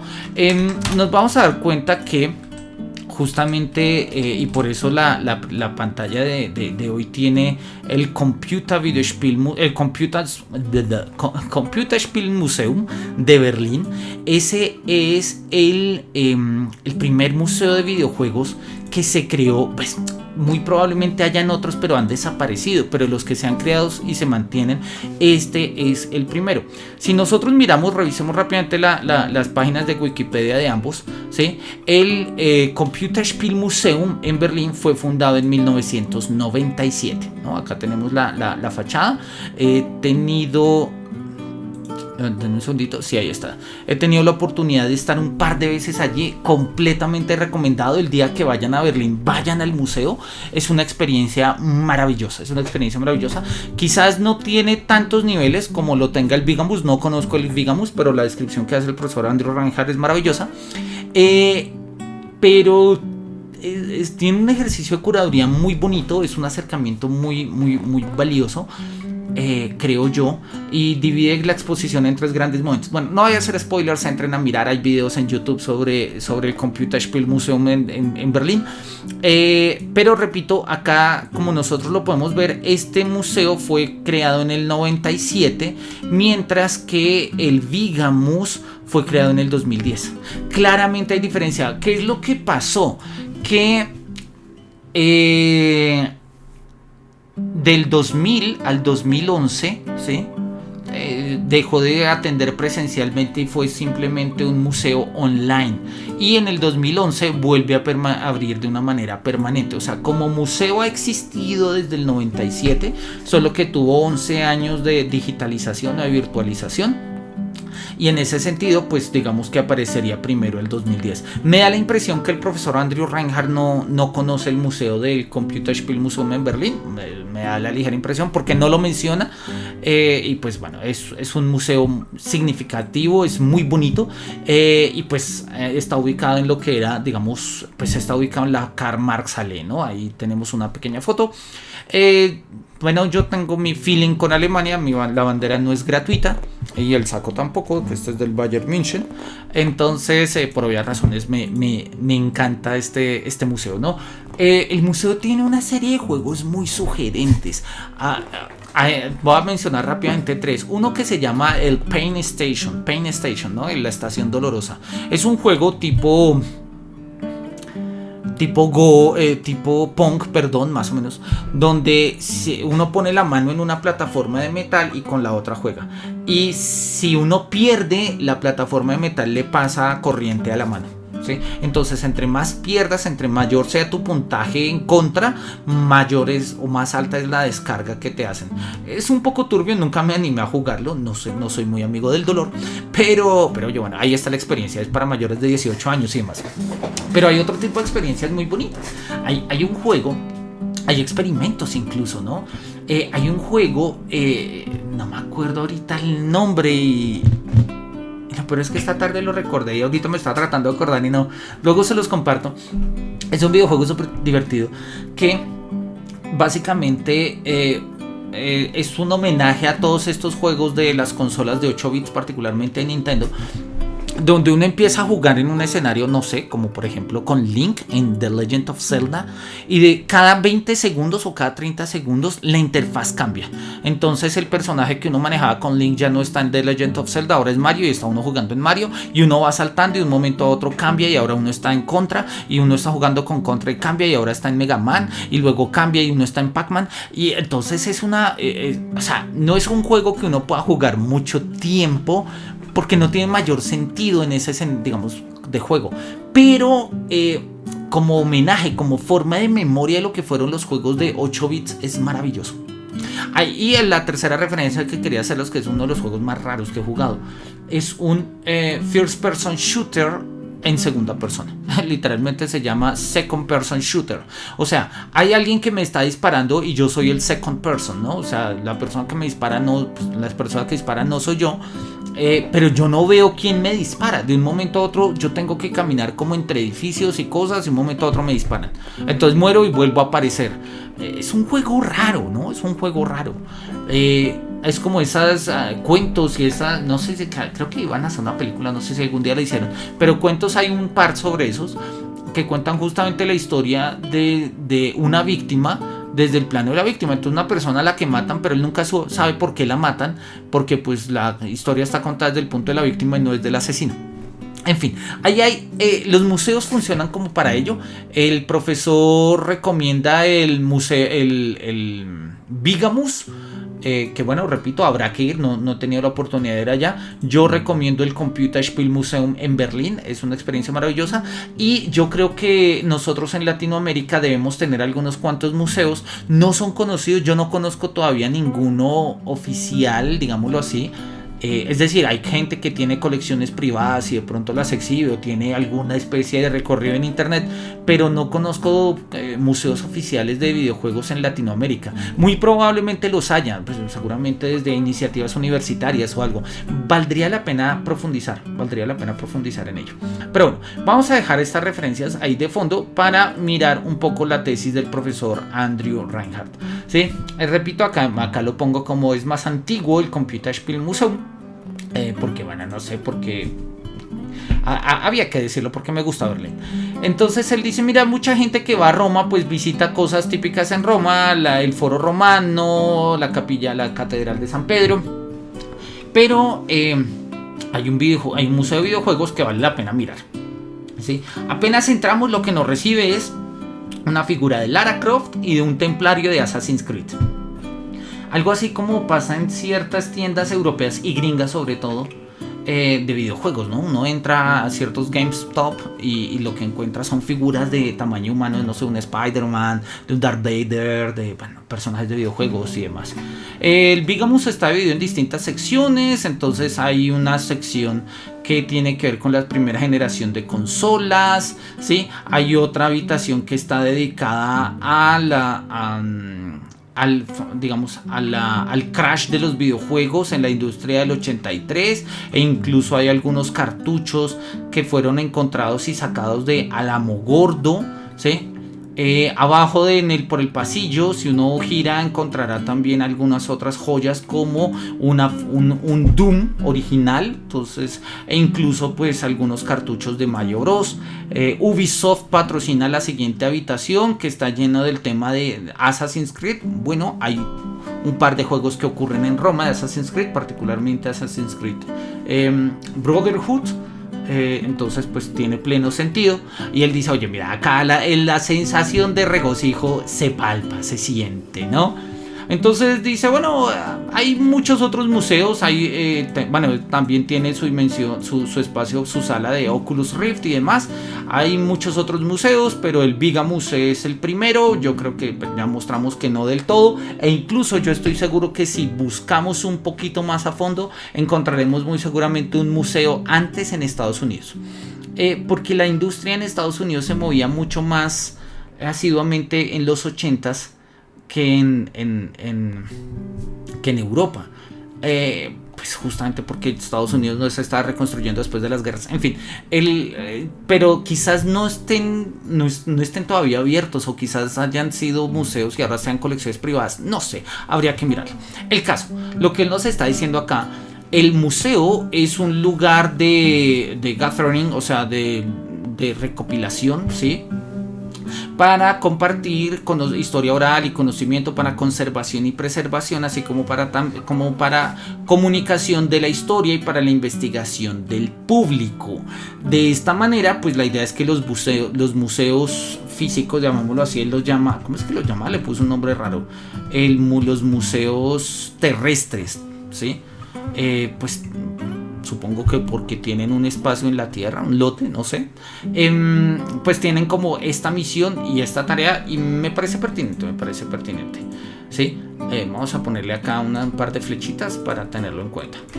Los museos dentro de los videojuegos. Dice, oye, esto no es tan común, pero hay museos dentro de los videojuegos. Hay varios ejemplos, ¿sí? Entonces nos va a poner acá en cuáles videojuegos podemos nosotros encontrar algún tipo de museos.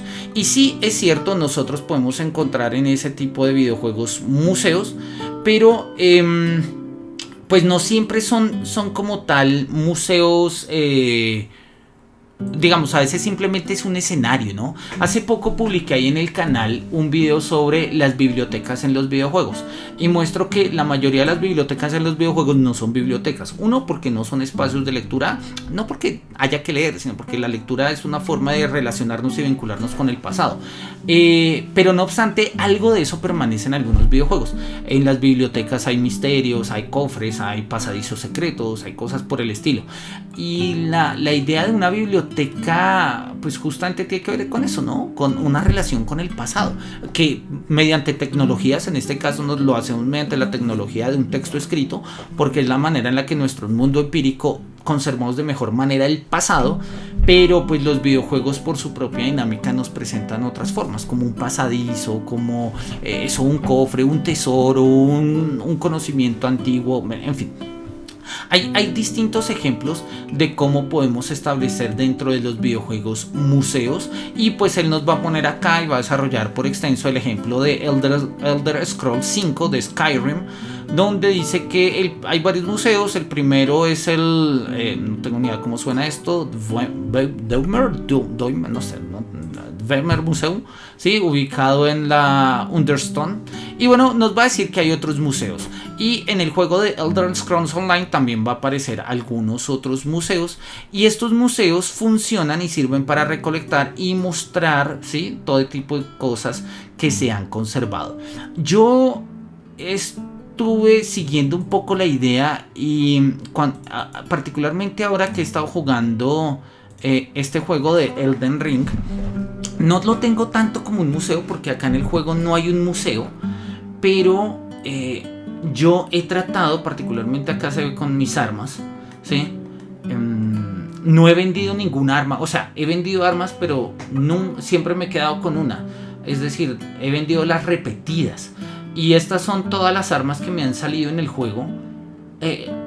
Una forma de conservación, una forma de entenderlas. Cada arma tiene una historia, cada arma cuenta de una u otra forma sus características, ¿no? Entonces dicen que, por ejemplo, estas hojas de gárgolas gemelas, hojas gemelas de bronce empuñadas por un campeón gárgola, al igual que el dueño, las partes que faltan están remendadas con cera cadavérica.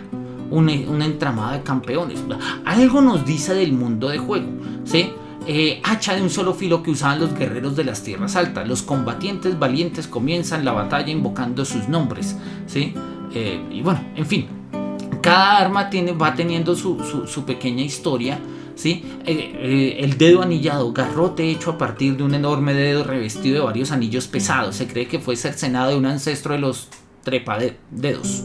Aún queda vida en este legado de un antiguo acto de blasfemia, como la evidencia del calor apenas perceptible que todavía emana. Es decir, el inventario se va volviendo una especie de museo. Hay una forma de conservación de la historia de los objetos en el inventario. Esto es algo que, digamos, es una forma mínima, muy elemental de museos dentro de los videojuegos.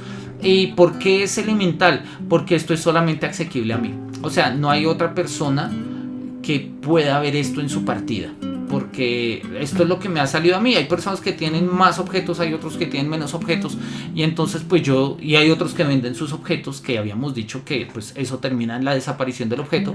Yo he querido mantenerlo justamente en un acto de conservación, digamos, reflexivo a partir del ejercicio del arqueogaming, y pues me he puesto en esta dimensión reflexiva. No obstante, no todos los videojuegos tienen esta dimensión. Hay otros videojuegos que tienen específicamente museos. El profesor Andrew Reinhardt pone varios ejemplos. Había puesto acá el ejemplo, digamos, de Batman Arkham City. Es quizás de estos juegos que pone acá uno de los más conocidos. Bueno, Tomb Raider, pero es el viejo. Vampire the Masquerade ya es también antiguo. Bueno, quizás el más conocido sea el de Batman. Y no sé si ustedes recuerdan el de Arkham City, que es el segundo de la serie Arkham. El museo es un mapa, o sea, uno entra y es un mapa y hay momias y hay parte de museo natural, y es el museo de Ciudad Gótica. No obstante, pues uno pasa de largo.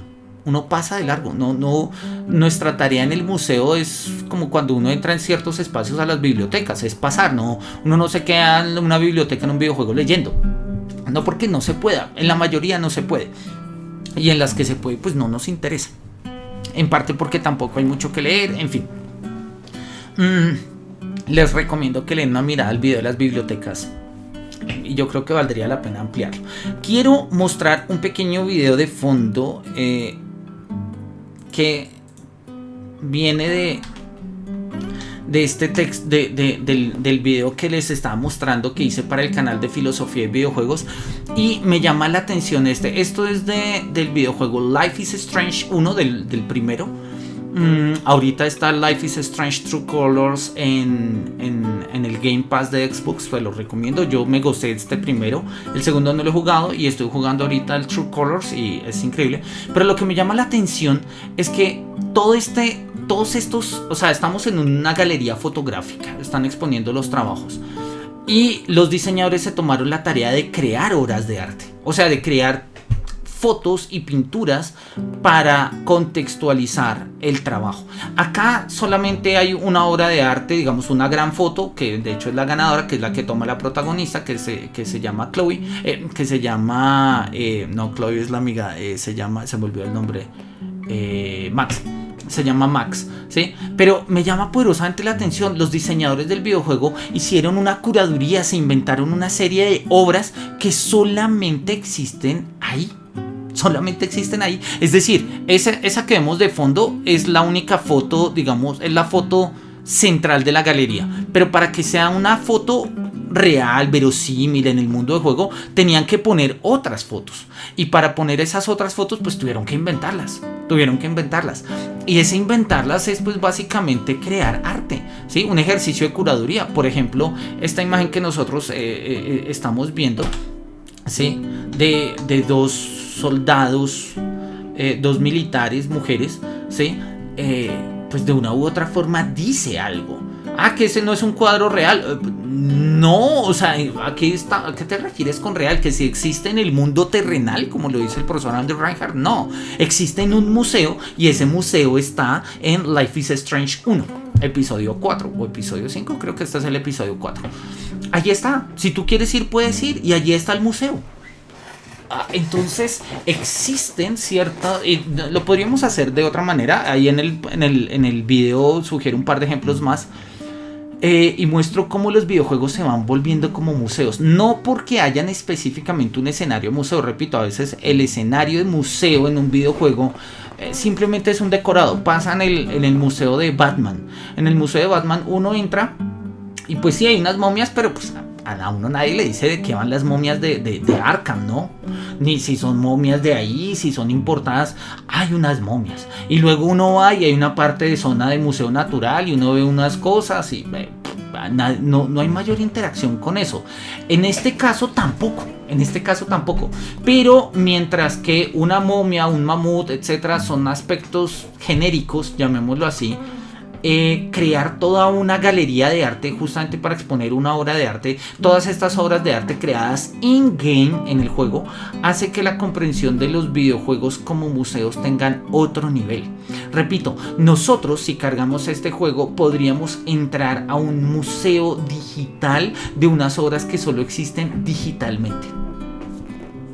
Algo parecido a lo que pasa en los videojuegos de Elder Scrolls. Pero lo que pasa es que en la mayoría de los videojuegos de Elder Scrolls, lo que se conservan en los museos son, bueno, de hecho lo voy a decir, son artefactos o coleccionables que los mismos jugadores han recogido, o que se pueden recoger en las partidas de juego.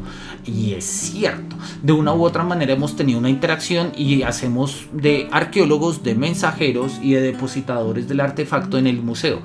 Y eso está bien, funciona muy bien y genera, digamos, un vínculo significativo con el objeto y con el ejercicio mismo de conservación. Pero esto me parece muy llamativo porque muestra que dentro de los videojuegos se van creando otro tipo de espacios, ¿no?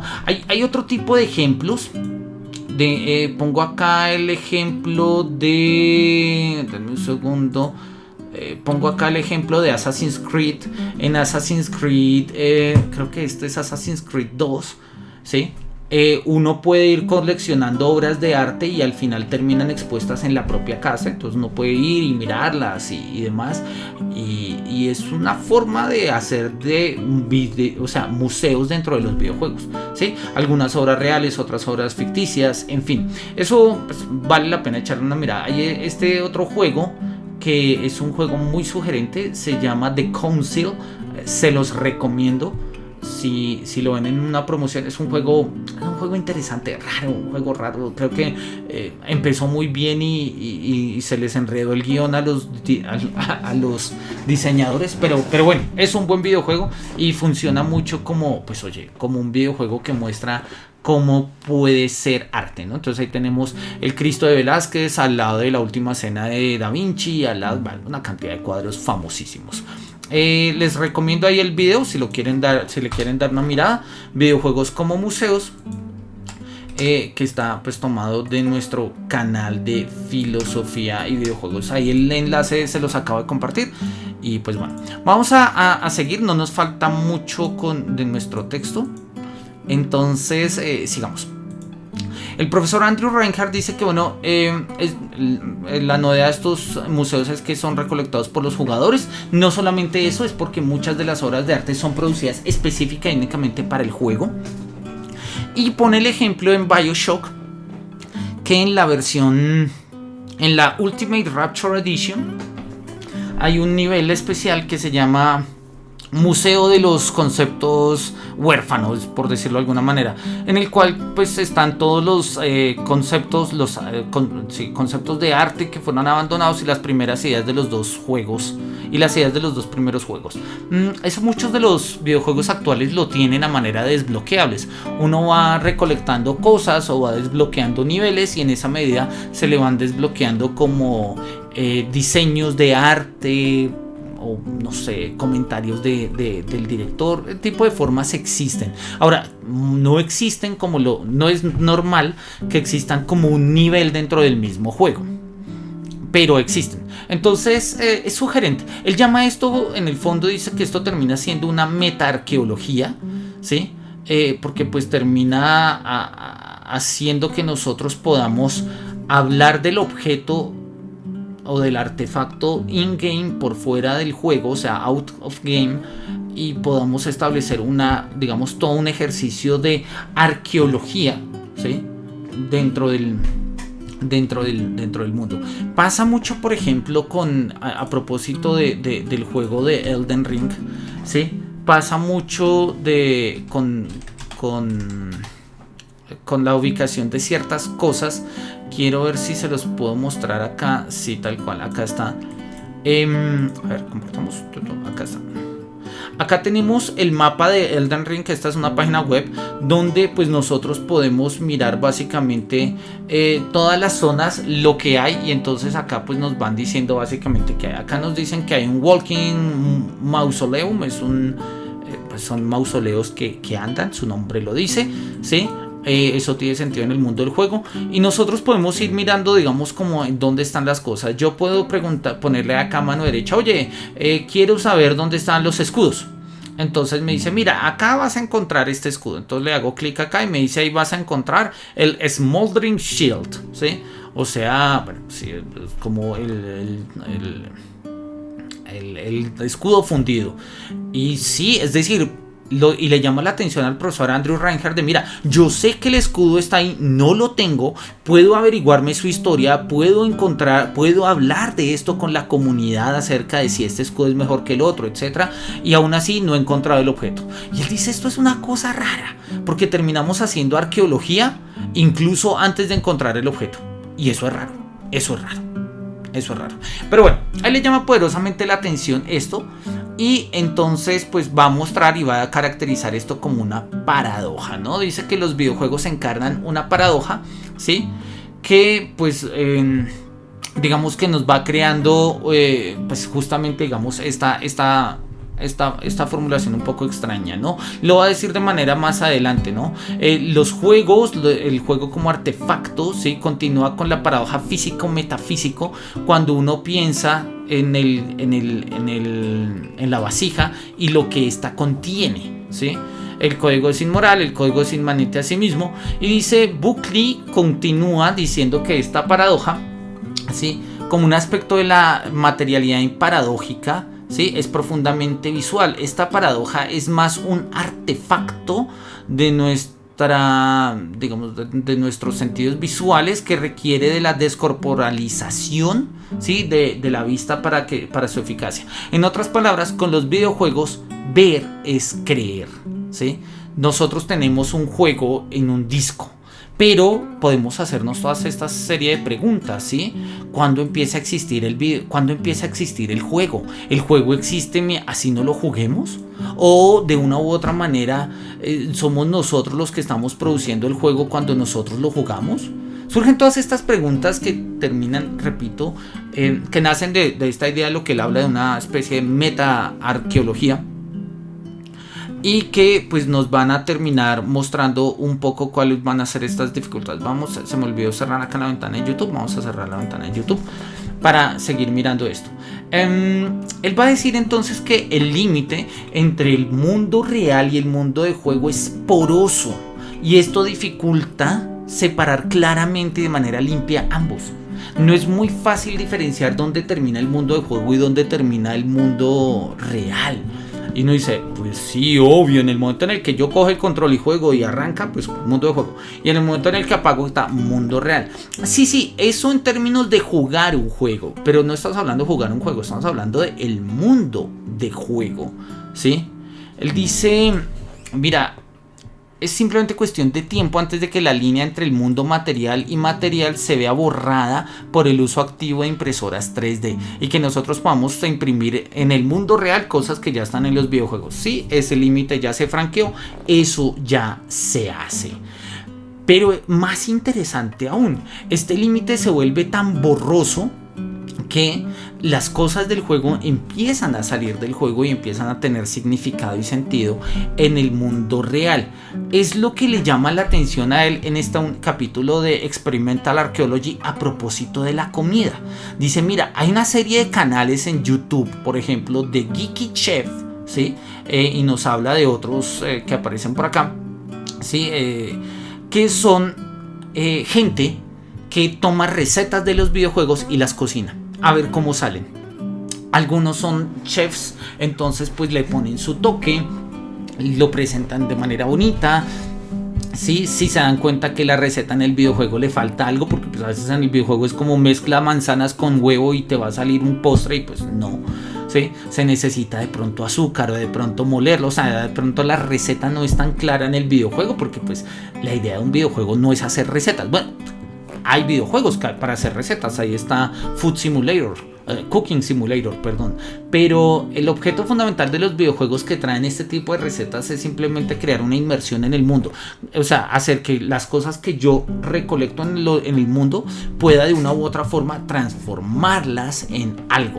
Y ese algo pues redunde en beneficio de quien lo está haciendo. En este caso, o me dé más vida, o me dé más energía, o maná, o fuerza, o lo que sea. Pero es decir, y a él le llama la atención, vean, esta relación entre el mundo de juego y mundo real es tan porosa que hay gente que se pone a cocinar lo que está en los videojuegos. ¿Y eso no es raro? Y uno dice, sí, qué raro. Y dice, pero no es tan raro al final de cuentas. No pone estos ejemplos, pero podemos ponerlos.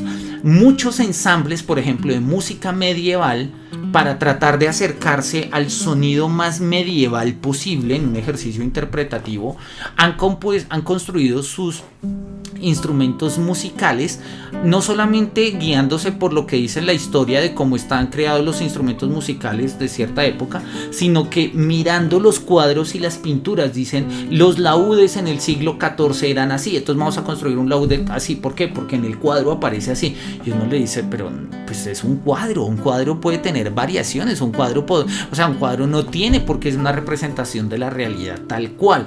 Pero pues no obstante se hace, ¿no? Y podríamos poner otra serie de ejemplos. Él le llama la atención con el tema de la comida y dice, es una forma de arqueología experimental. Podríamos nosotros hacer otras cosas, y de hecho él va a poner otros ejemplos, y él lo va a poner más adelante. A propósito de, por ejemplo, la ropa. Él dice, hay gente que empieza a diseñarse ropa con motivos de los videojuegos, y eso es raro, eso es loco, es divertidísimo, pero eso es raro. Hay una conferencia, denme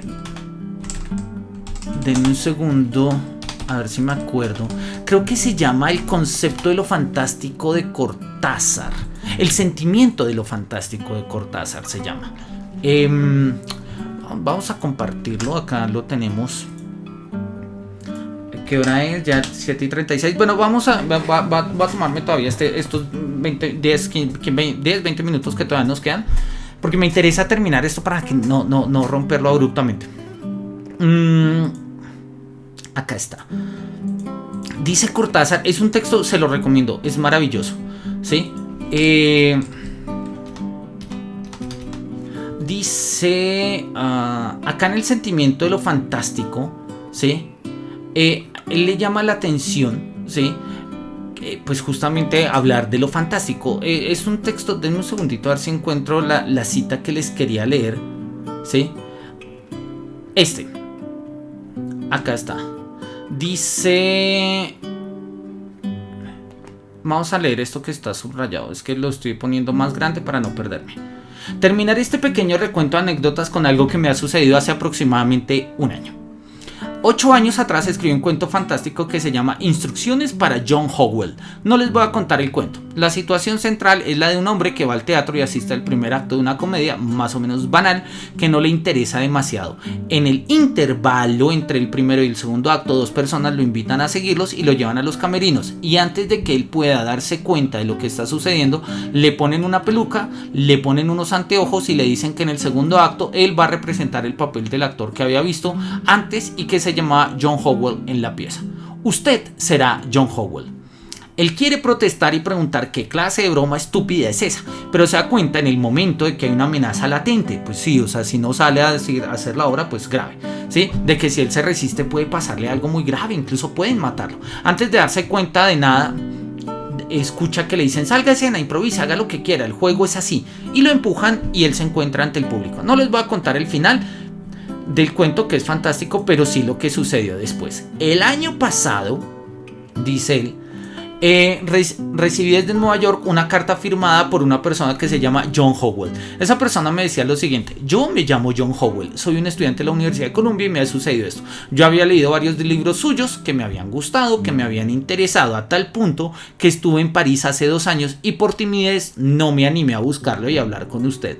En el hotel escribí un cuento en el cual usted es el protagonista, es decir que como París me ha gustado mucho y usted vive en París, me pareció un homenaje, una prueba de amistad, aunque no nos conociéramos, hacerlo intervenir a usted como personaje. Luego volví a Nueva York, me encontré con un amigo que tiene un conjunto de teatro aficionados y me invitó a participar en una representación. Yo no soy actor, decía John, y no tenía muchas ganas de hacer eso, pero mi amigo insistió porque había otro actor enfermo. Insistió y entonces yo me aprendí el papel en 2 o 3 días y me divertí. En ese momento entré en una librería y encontré un libro de cuentos suyos donde había un cuento que se llamaba Instrucciones para John Howell. ¿Cómo puede explicarme esto?, agregaba. ¿Cómo es posible que usted haya escrito un cuento sobre alguien que se llama John Howell, que también entra de alguna manera un poco forzado en el teatro, y yo, John Howell, he escrito en París un cuento sobre alguien que se llama Cortázar? Esta idea de Cortázar es bellísima. Lo que Cortázar está mostrando acá en esta conferencia que se llama El sentimiento de lo fantástico, que pues, no es muy extensa, hemos leído una parte. Él insiste en mostrarnos que de una u otra forma la literatura y la realidad terminan solapándose. Y él dice: oye, es una cosa de estas fantásticas, ¿no? Es una cosa de estas que uno dice, ha pasado, no tiene mucho sentido, pero tiene pleno sentido. O sea, no es un absurdo, pero es raro. O sea, ¿cómo explico esto? ¿Cómo explico la historia? Puede ser meramente anecdótico. Cortázar lo va a decir en otros términos. Dice: mira, que la realidad copie la literatura se entiende, pero que la literatura copie que la literatura copie la realidad se entiende, pero que la realidad copie la literatura, eso es raro, eso es muy raro. Y este sentimiento de lo fantástico es de una u otra forma lo que palpita a la base de esto. Él va a poner el ejemplo acá con el tema del lore y las comunidades, y posteriormente con el tema de los cosplays. Dice que en los videojuegos el lore constituye la mitología, ¿no? El lore es una mitología en un juego. Dice: mira, si lo queremos poner de una manera muy simple, no hay diferencia arqueológica entre un lore y la cerámica. Una cerámica nos habla de lo que ha sido un mundo, y a partir de las evidencias. Y el lore del juego también. ¿No?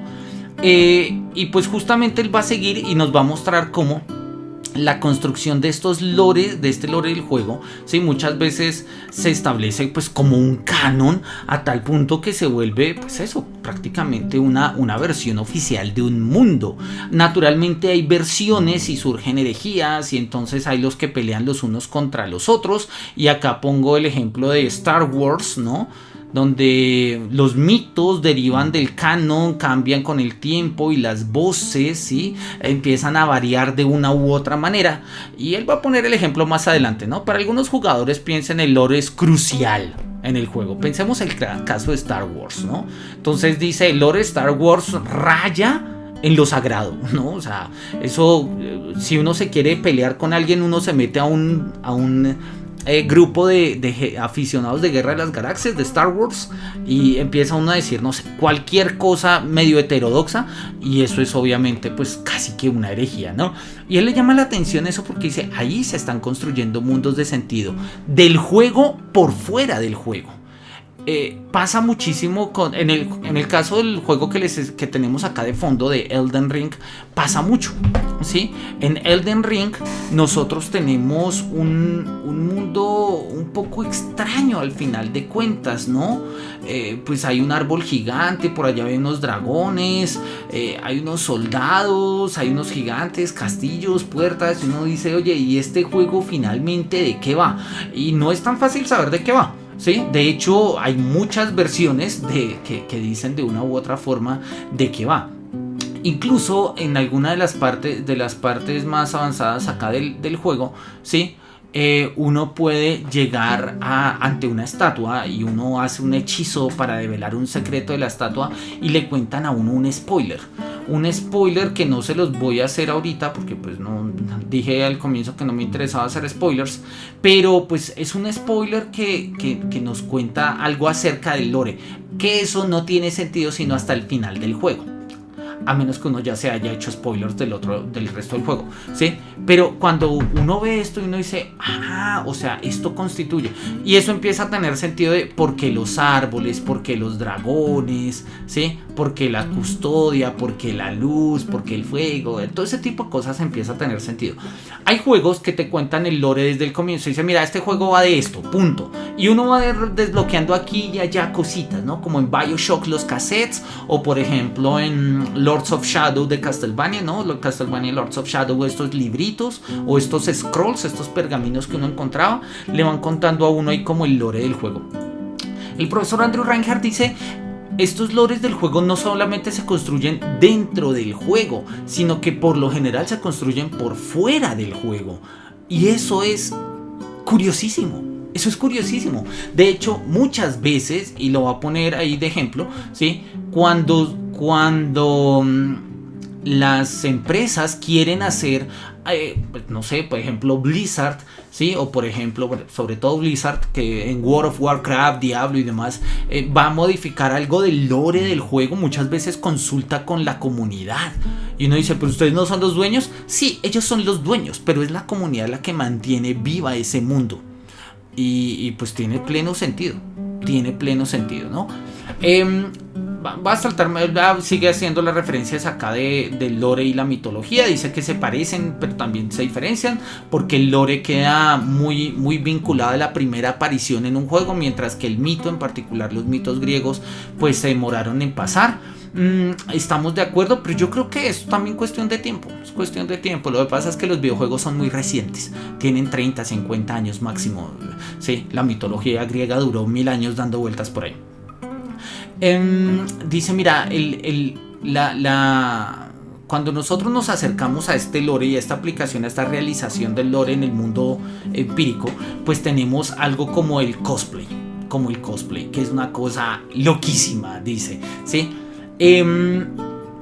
Y es cierto, cosplayers hay muchos, de muchos sentidos. Actualmente hay una connotación un tanto erótica en cierta dimensión de los cosplayers, lo cual no deja de ser sugerente y valdría la pena pensar por qué la necesidad de erotizar ciertos personajes que no lo son. Hay unos que lo son, pero no todos lo son, y no obstante pues hay erotizaciones de, no sé, la cantidad de Saori Kidos, o sea, la Atena de Caballeros del Zodiaco eróticas que yo he visto en distintos tipos de eventos, son muchísimos. Acá en Colombia gusta mucho Caballeros del Zodiaco, bueno, gustó en su momento, todavía tiene su público, ¿sí? Entonces él le llama la atención, dice, el cosplay en particular, cosas que se pueden ver por ejemplo en la BlizzCon, ¿sí? Donde los cosplayers crean sus armaduras, sus vestidos y esto, tiene su origen en el mundo de juego, pero adquiere una realidad por fuera del mundo de juego. No quiere decir, repito, que no sean real en el mundo de juego, pero se trasladan por fuera del mundo de juego. Y esto no es usual. No es usual que los videojuegos copien a la realidad. No es usual que la literatura copie a la realidad, ¿sí? Yo acá en el video que les había compartido, denme un segundo. Sí, acá está. Quiero volver a compartirlo. Vamos a ver si me lo deja compartir. Ahí está. Vamos a ponerlo un poquito más grande. Ahí tenemos la Catedral de Notre Dame, tal como aparece en Assassin's Creed Unity. En Assassin's Creed Unity, que está ambientada en el contexto de la Revolución Francesa a finales del siglo XVIII, naturalmente debe aparecer la Catedral de Notre Dame. ¿Por qué? Pues porque es uno de los iconos clásicos de París. Lo curioso es que esta Catedral de Notre Dame no es completamente una reconstrucción histórica adecuada. ¿Por qué? Pues hay algunos detalles, hay unas cosas de la vida del mundo contemporáneo. Hay partes de la fachada que tienen derechos de autor, entonces no pueden reproducirse.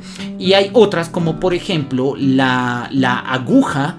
En ese momento, en el momento de la Revolución Francesa, no estaba. Había una aguja antes, antes de la Revolución se cambió y posterior a la Revolución se volvió a poner. Pero se puso otra. ¿Sí? Ahí tenemos el incendio que ocurrió en el 19, donde vemos caer la aguja, ¿sí? La aguja, y pues se quemó la catedral. No obstante, como años antes el juego de Assassin's Creed Unity había hecho una reconstrucción tridimensional digital, la reconstrucción más exhaustiva en términos virtuales que se haya hecho de la Catedral de Notre Dame, y que posteriormente se sacó como juego independiente. De hecho está gratis en Steam por si la quieren bajar o si la quieren consultar. Es un paseo divertido, ¿sí? Divertido de pues pasear por una realidad virtual por esta catedral. Hay una reconstrucción, ¿sí?, de esta iglesia, e incluso, y esto es lo más llamativo de todo, denme un segundito a ver si me aparece por acá. No me apareció por acá la noticia, o ya la pasé, no me acuerdo. Acá como lo aparece, sí, acá está en la noticia el último párrafo. Según informó la edición italiana de Wired, en aquel momento Assassin's Creed Unity de Ubisoft sirvió como referencia para ayudar a las tareas de reconstrucción. Es decir, Notre Dame la iglesia de Notre Dame se construyó en el juego de Assassin's Creed Unity basándose en la Catedral de Notre Dame del mundo real. Después del incendio, la mejor versión que teníamos de la Catedral de Notre Dame era justamente la versión digital. Entonces hemos utilizado la versión digital para reconstruir la Catedral de Notre Dame, ¿sí? Es una forma en la que el mundo digital se ha alimentado del mundo natural o del mundo físico, ¿sí? Y el mundo físico termina volviendo sobre el mundo digital para reconstruirse. Es algo parecido a lo que estábamos diciendo. Son aspectos y elementos que se salen del mundo, digamos, de la forma tradicional de ver esta distinción de mundos, y es algo sumamente apasionante, sumamente sugerente, y que el profesor Andrew Reinhardt dice, esta porosidad entre los mundos es muy sugerente, porque ahorita nada más estamos viendo la punta del iceberg. Lo que puede pasar a futuro, no sé, muy probablemente a futuro ya no sean simplemente prendas de ropa o planos arquitectónicos lo que saquemos del mundo de juego y lo pongamos al mundo real. Podrán ser incluso, ¿por qué no?, religiones. Recetas ya tenemos, ¿sí?, modos de vida, diseños arquitectónicos, todo ese tipo de cosas pueden existir. De hecho ya existen, diseños arquitectónicos ya existen, y estoy seguro que si uno busca lo suficiente se puede encontrar hasta algún culto religioso fundado en algún tipo de versión de algún tipo de videojuego, ¿no? Entonces el profesor Andrew Reinhardt le llama la atención, pone acá el ejemplo de un cosplayer que hizo de un Big Daddy de Bioshock, ¿sí? Y él dice, oye, si nos ponemos así como pensando un poco friki, dice, ¿qué pasará en 500 años cuando los arqueólogos hagan excavaciones de nosotros y de nuestras cosas? Quizás encuentren una especie de casco del jefe maestro, ¿no? Sí, puede ser, es muy probable, puede que los artefactos del futuro terminen siendo pues justamente estos objetos que fueron sacados de in-game, ¿no? Es decir, yo acá tengo mi Doctor Strange figura de colección, pues no es la última, pero oye, está chévere, ¿sí? Y pues muy seguramente si en algún momento, no sé, por algún X o Y motivo, yo muero en estas condiciones con mis cosas y vienen a excavar, pues encontrarán la figura de Doctor Strange. Y a menos que haya un registro de quién era Doctor Strange, que por cierto la película sale la otra semana, pues no va a haber claridades. Y pues habrá que lanzar hipótesis y una cantidad de cosas, un poco como hacemos con el mundo antiguo. o con los mundos antiguos. Y el profesor Andrew Reinhardt se maravilla del poder creador, digámoslo así, de símbolos, de artefactos que existen en los videojuegos en este sentido, ¿no? Y pues ya en esto él dice, oye, básicamente vamos a darnos cuenta que, y lo pone ahí como tesis, por eso está en doble cuadrito y flechita y en verde, ¿qué tales? Todos los videojuegos construyen mundos. Todos los videojuegos construyen mundos, y aquellos mundos que que han sido así construidos pueden ser estudiados por los arqueólogos, ¿sí? Porque en el fondo los videojuegos implican justamente la construcción de mundos que significan, es decir, son creaciones no únicamente de cosas, sino de sentidos. Por eso es que cuando nosotros hacemos reconstrucciones, ¿sí?, en los mundos digitales, no solamente se habla del mundo empírico y físico, digamos, dentro del mundo digital, sino que el mundo digital también habla del mundo físico. Es decir, tenemos unos límites porosos, ¿no? Acá ponemos el ejemplo de la Catedral de Notre Dame, que en el juego de Assassin's Creed Unity tomó 2 años en crear, pero pues que, como acabamos de mostrar, la aguja no estaba, pero luego se la pusieron porque es icónica, tan icónica que la transmitieron en televisión cuando se quemó, y pues ahora este mismo diseño y este mismo mapeado de la Catedral de Notre Dame ha servido para que se reconstruya la catedral a nivel, pues digamos, en este plano, ¿no? Y de ahí él llega a una tesis que me parece muy sugerente, y que es una de sus tesis finales, y es que la inexactitud histórica en los videojuegos también es significativa, también aporta. Que un videojuego no sea del todo exacto históricamente, lo único que nos muestra son las variaciones de interpretación que nosotros podemos tener del pasado. Es decir, querer hacer del videojuego un espejo que refleje nuestra historia, pues al final de cuentas refleja lo que nosotros conocemos hasta ahora en nuestra historia, y eso en sí mismo ya es una interpretación. Si presentamos inexactitudes históricas, porque pues como lo dice acá más adelante, para que podamos hacer un diseño arquitectónico exacto tenemos que sacrificar un diseño de niveles y demás. Está bien que los juegos no tengan una exactitud histórica, porque esto nos permite comprender otras dimensiones, o sea, otras formas interpretativas acerca del pasado, y por ende entender la generación de sentidos que pueden acaecer o acontecer en los escenarios del mundo de juego. Dicho en otros términos, él no lo dice, pero podría funcionar así: los videojuegos serían una especie de laboratorio arqueológico, o incluso de laboratorio hermenéutico, donde se ensayan sentidos de significación para nuestros mundos históricos, ¿no?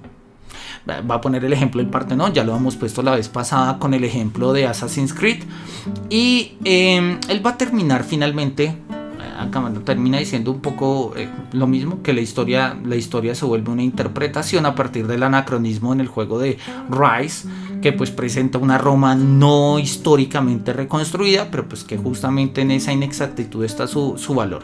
Y él nos va a presentar como conclusión lo siguiente: dice, solo porque no podamos ver la cultura material no significa que no esté allí, solo significa que no esté allí. E incluso el hecho de que esta cultura inmaterial sea expresada en material cultural, que sea expresada en memoria material, como lo estaba diciendo, ¿sí? Como por ejemplo en artefactos que hemos sacado del mundo de los videojuegos y los hemos creado en figuras de acción, no sé, estatuicas. Acá tengo mi Darth Vader y tengo por ahí un Baby Yoda, y ese tipo de cosas están sacadas de mundos de ficción, pero pues no es la primera vez ni la única vez en la historia que lo hemos hecho, ni que lo haremos, ¿no? De hecho, históricamente, en la religión de la poesía ha salido justamente una serie de formas muy empíricas, muy de nuestro mundo físico, que nos han servido como para memorizar, para recordar, para preservar el pasado, ¿no? Y eso es lo que le llama la atención a él. Le llama la atención de cómo el límite entre videojuegos y mundo real es tan poroso que termina pasándose. Entonces ahí tenemos los cosplayers, los disfraces, los atuendos, las Comic Con, los figuras de acción, y cada vez más libros de recetas, diseños de ropa, e incluso, repito, con el tiempo, ¿por qué no? Hasta creencias religiosas, ¿sí? Modos de vida, códigos éticos, ese tipo de cosas pueden pasar y muy seguramente pasarán, como han pasado con otro tipo de referentes, con la literatura, con los libros, ¿sí? Y incluso con el cine. Como elementos en tanto que los elementos de los juegos aparecen en el mundo natural de la manera como reproducciones, ¿sí? Vestidos, armaduras, armas y otros artefactos, ¿sí? Es que los arqueólogos pueden determinar su origen, los mundos de los cuales provienen estas cosas, quién las produjo y por qué. Y esto aplica claramente a bueno, de hecho lo está diciendo específicamente del mundo de los videojuegos, ¿no? Cómo estos mundos de los videojuegos aparecen en el mundo real y nosotros podemos hacer ese ejercicio arqueológico de estos objetos. Bien, acá termina el libro. Todavía nos quedan un par de cositas, pero ya hoy no las vamos a mirar. Nos queda básicamente la conclusión, que son 5 páginas, y el apéndice de la encuesta de No Man's Sky. Esto lo vamos a mirar en 8 días, ¿no? Lo vamos a mirar en 8 días. Con esto hemos terminado básicamente los 4 capítulos del libro, que son pues como el gran corpus. Vamos a ver, de ser posible, quiero tener una invitada a la próxima sesión, que es nuestra compañera de Antropología Urbana de Chile, que tiene una gran fascinación por este libro y un gran conocimiento. Ella es arqueóloga, entonces vamos a ver si podemos hacer la sesión conjuntamente con ella. Tengo que cuadrarla, de hecho no sé si está hoy acá en línea, pero bueno, será una cuestión, ojalá se pueda dar, y pues haríamos la sesión de cierre del libro, ¿sí? Si no, pues nosotros la hacemos, no pasa nada. Pero pues siempre es importante hacer de estos ejercicios unos ejercicios de diálogo. Creo que se aprenden muchísimo más.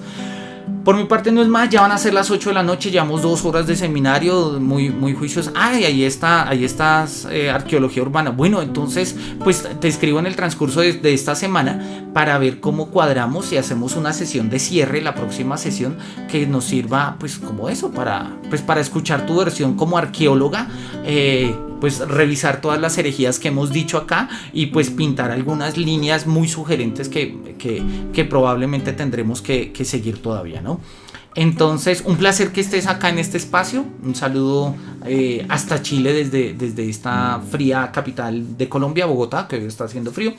Y bien, por mi parte no es más, no me resta sino agradecer la participación, la paciencia que han tenido ustedes para el desarrollo de este seminario, de estos ejemplos. Y espero que nos sigamos viendo no solamente en la siguiente sesión, sino en las siguientes sesiones que vamos a trabajar. Todavía no he elegido el libro que sigue, pero bueno, eso será un tema del cual hablaremos la próxima sesión. Por mi parte no es más, les deseo una feliz tarde noche, también para allá en Chile, que me dices que estás lloviendo, entonces ojalá podamos tomarnos algo caliente antes de acostarnos a dormir. Que los cielos nos miren con su beneplácito y hasta pronto.